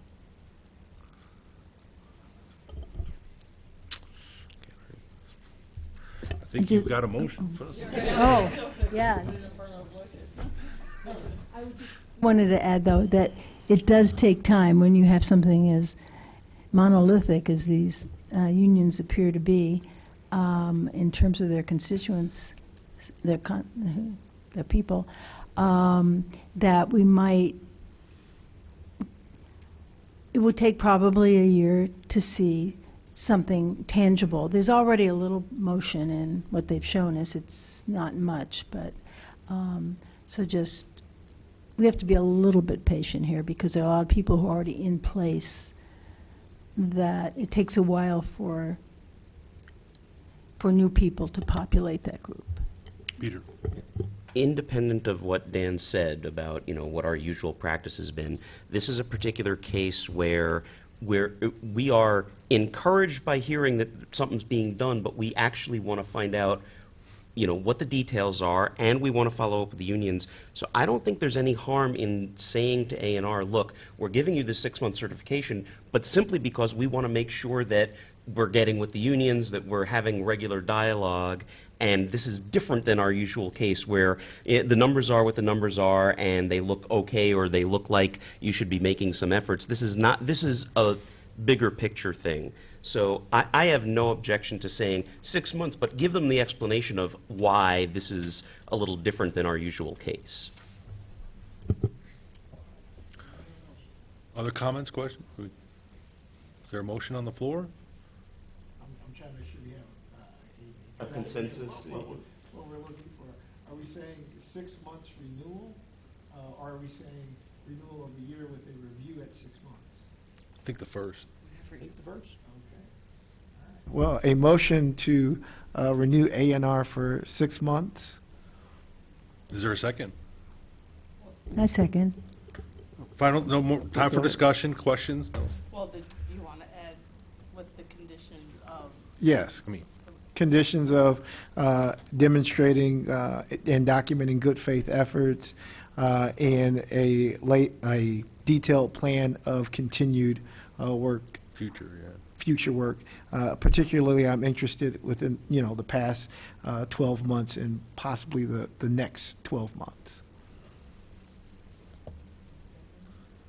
Was there a second? Yes, I second it. Thank you. Any other questions or comments? I think Vasilia can probably handle not making him suffer through watching this entire meeting and explaining to him what we're looking for. All right, all those in favor of the motion, please say aye. Aye. Opposed, the same? Thank you. Okay, if I can have just a couple. couple more minutes of your time. You have the spreadsheet for the renewals and the new certifications. Looks like we have 4 new applications and 4 renewals. Mm-hmm. Should we break them down between new and renewals? 3 renewals, because Canon were not. Oh, sorry, so, excuse us.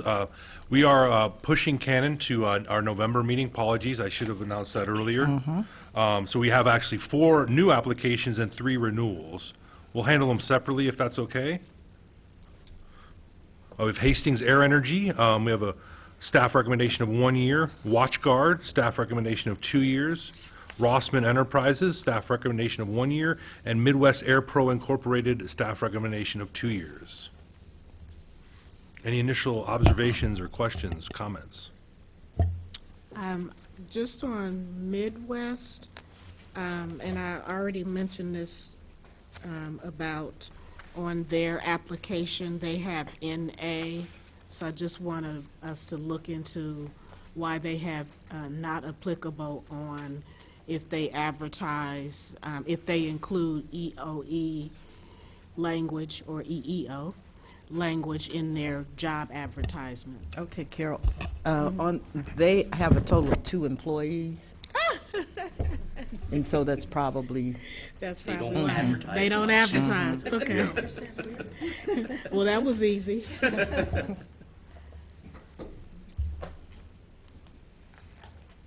Well, I'll make the motion that we approve the 4 as per recommendations.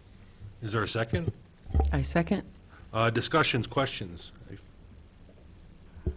I was just a little curious about where WatchGuard might be out of. That's a good, What was their location? I can't remember. Really? this is a vendor that the police department will be using for body cameras. Okay. Okay? Any other final questions or comments? Or if not, we're going to vote here. Oh, sorry, Carol? Are we just voting on the new? Yeah, just, we Okay. broke it new and, yep. So our new applications, do I need to repeat or read? Okay. All those in favor of the motion, please say aye. Aye. Opposed, the same? Okay, thank you. All right, for renewals, we have Upkeep. We have a staff recommendation for 2 years. We have Stark Excavating, staff recommendation for 1 year, and Springfield Electric, staff recommendation for 1 year.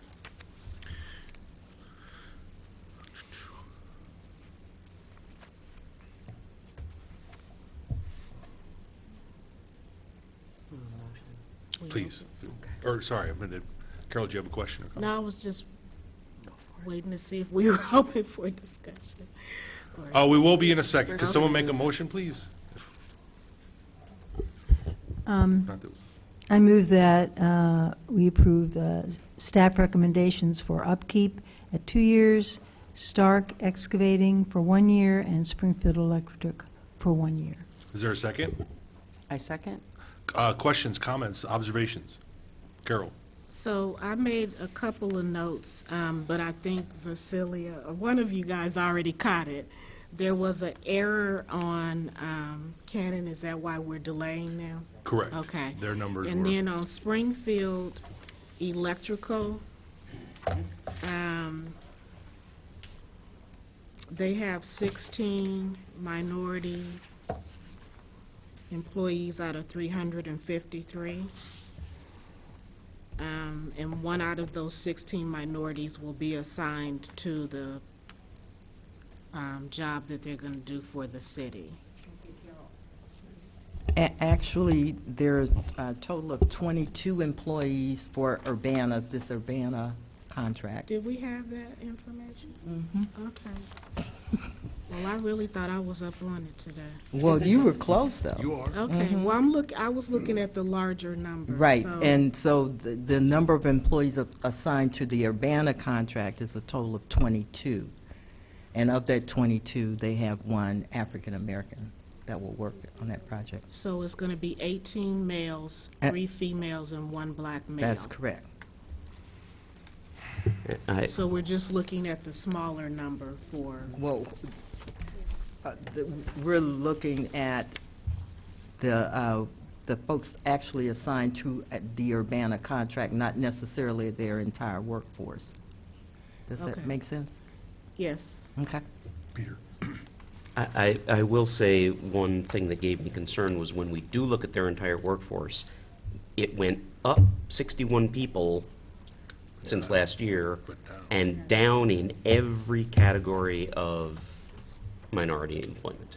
So that ain't I've great. always thought we looked at the larger, We look at both. Okay. And the larger ones show up on the spreadsheet, but, you know, we're supposed to take into account both. okay.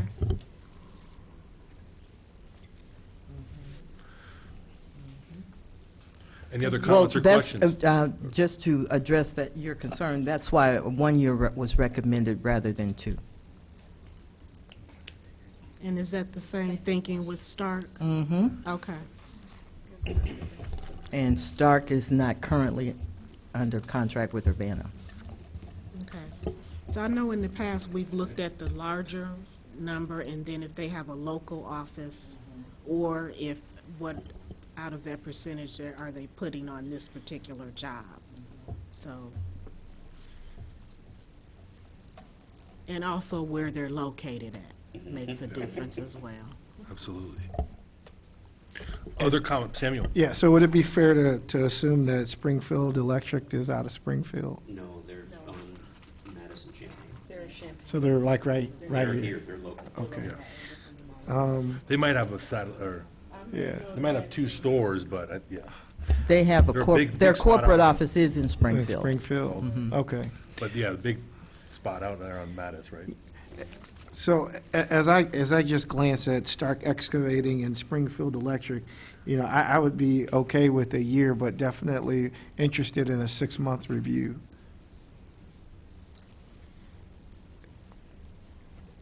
Peter?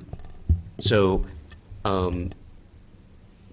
again, with either of these, the number of, the length of time of the certification independent, I think asking them for more documentation about good faith efforts and what's been going on, and those questions are worth asking. The motion on the floor is for a year each. I'm okay with that. If someone wanted to change that to 6 months, I'd be okay with that, too. So I just want to clarify, can they be renewed for a year, but we ask for additional documentation at a 6-month? I just recall that's something that we've done before, to say, we'd like to, provide renewal for a year, but we would like an update at 6 months to see what progress, if any, has been made. Well, I'm sure we could. I guess what I'm thinking is, in 6 months, they give us an update or a report on their good faith effort, and if you're not satisfied, then what? Well, I think it gives us a bit more information prior to that year, because when we look at it again at the year mark, it might be, well, we would like some additional information, but we're going to renew you for another year. What I'm saying is, the more opportunities there is to get some information and provide some time, because what I would say is like, their initial request was for 2 years, and so we went with 1 year. I'm just looking at, is there a way to provide an update before that, the end of the first year? But I'm open. Yeah. I'm just basing it off of some of the things that we've seen in previous iterations where we have such large numbers. One of the things that was pointed out was an increase of almost 60 staff, and, you know, numbers going in the opposite direction for minority utilization. I would just be curious as to. Oh, wait a minute. No, okay, yeah. Fred? It looks a little bit to me like the barn door has been open in the last year. That they've hired a lot of people, and not a single minority, it looks like, or is that not? That's not quite right. Okay. So they hired 61 people total. They hired 10 Some more women. women, but then they lost two Latino. Two Latino. They made no change in The African American number. population. So women, they in fact hired more, but the percentage went down. Added to. Because they hired 21%, they increased their Right. employees by 21%. So they- I think Yeah. that's questionable. I mean, I know I made the initial motion, but We can amend it. I think that possibly, it's hard to say because I'm obviously pro-woman, but I think that maybe going down to 6 months for them would be kind of like, we noticed something here that is of concern to us. Will the Not just give motion- you the same thing we did last year, but Will the Go ahead. motioner and the seconder take a friendly amendment to change Springfield I Electric mean, I to 6 just bring that months? for discussion anyway. So, okay, I'd like to amend my motion. I think you would take a friendly amendment to make it 6 months, Sure.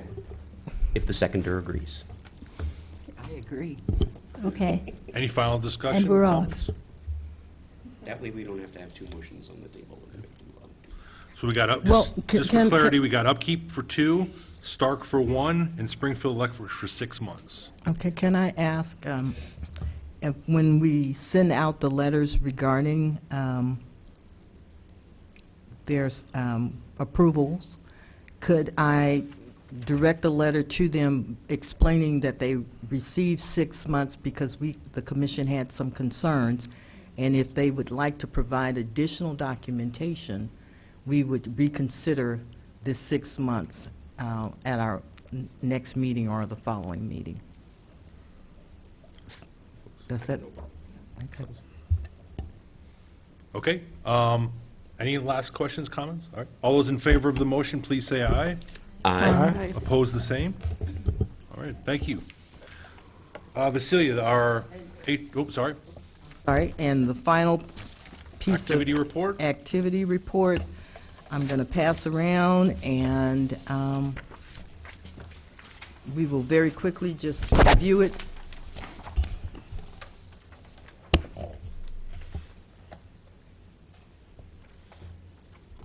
Thank you. You got it. Oh, you short? You need Nope. more? Okay. We're just take a quick restroom break, or? Keep going. Okay, I am continuing to work on the vehicle for hire rules and procedures. I spoke with our finance supervisor, and they are in the process of accepting applications for renewals. And thus far, there doesn't seem to be any application that would ultimately end up before the commission.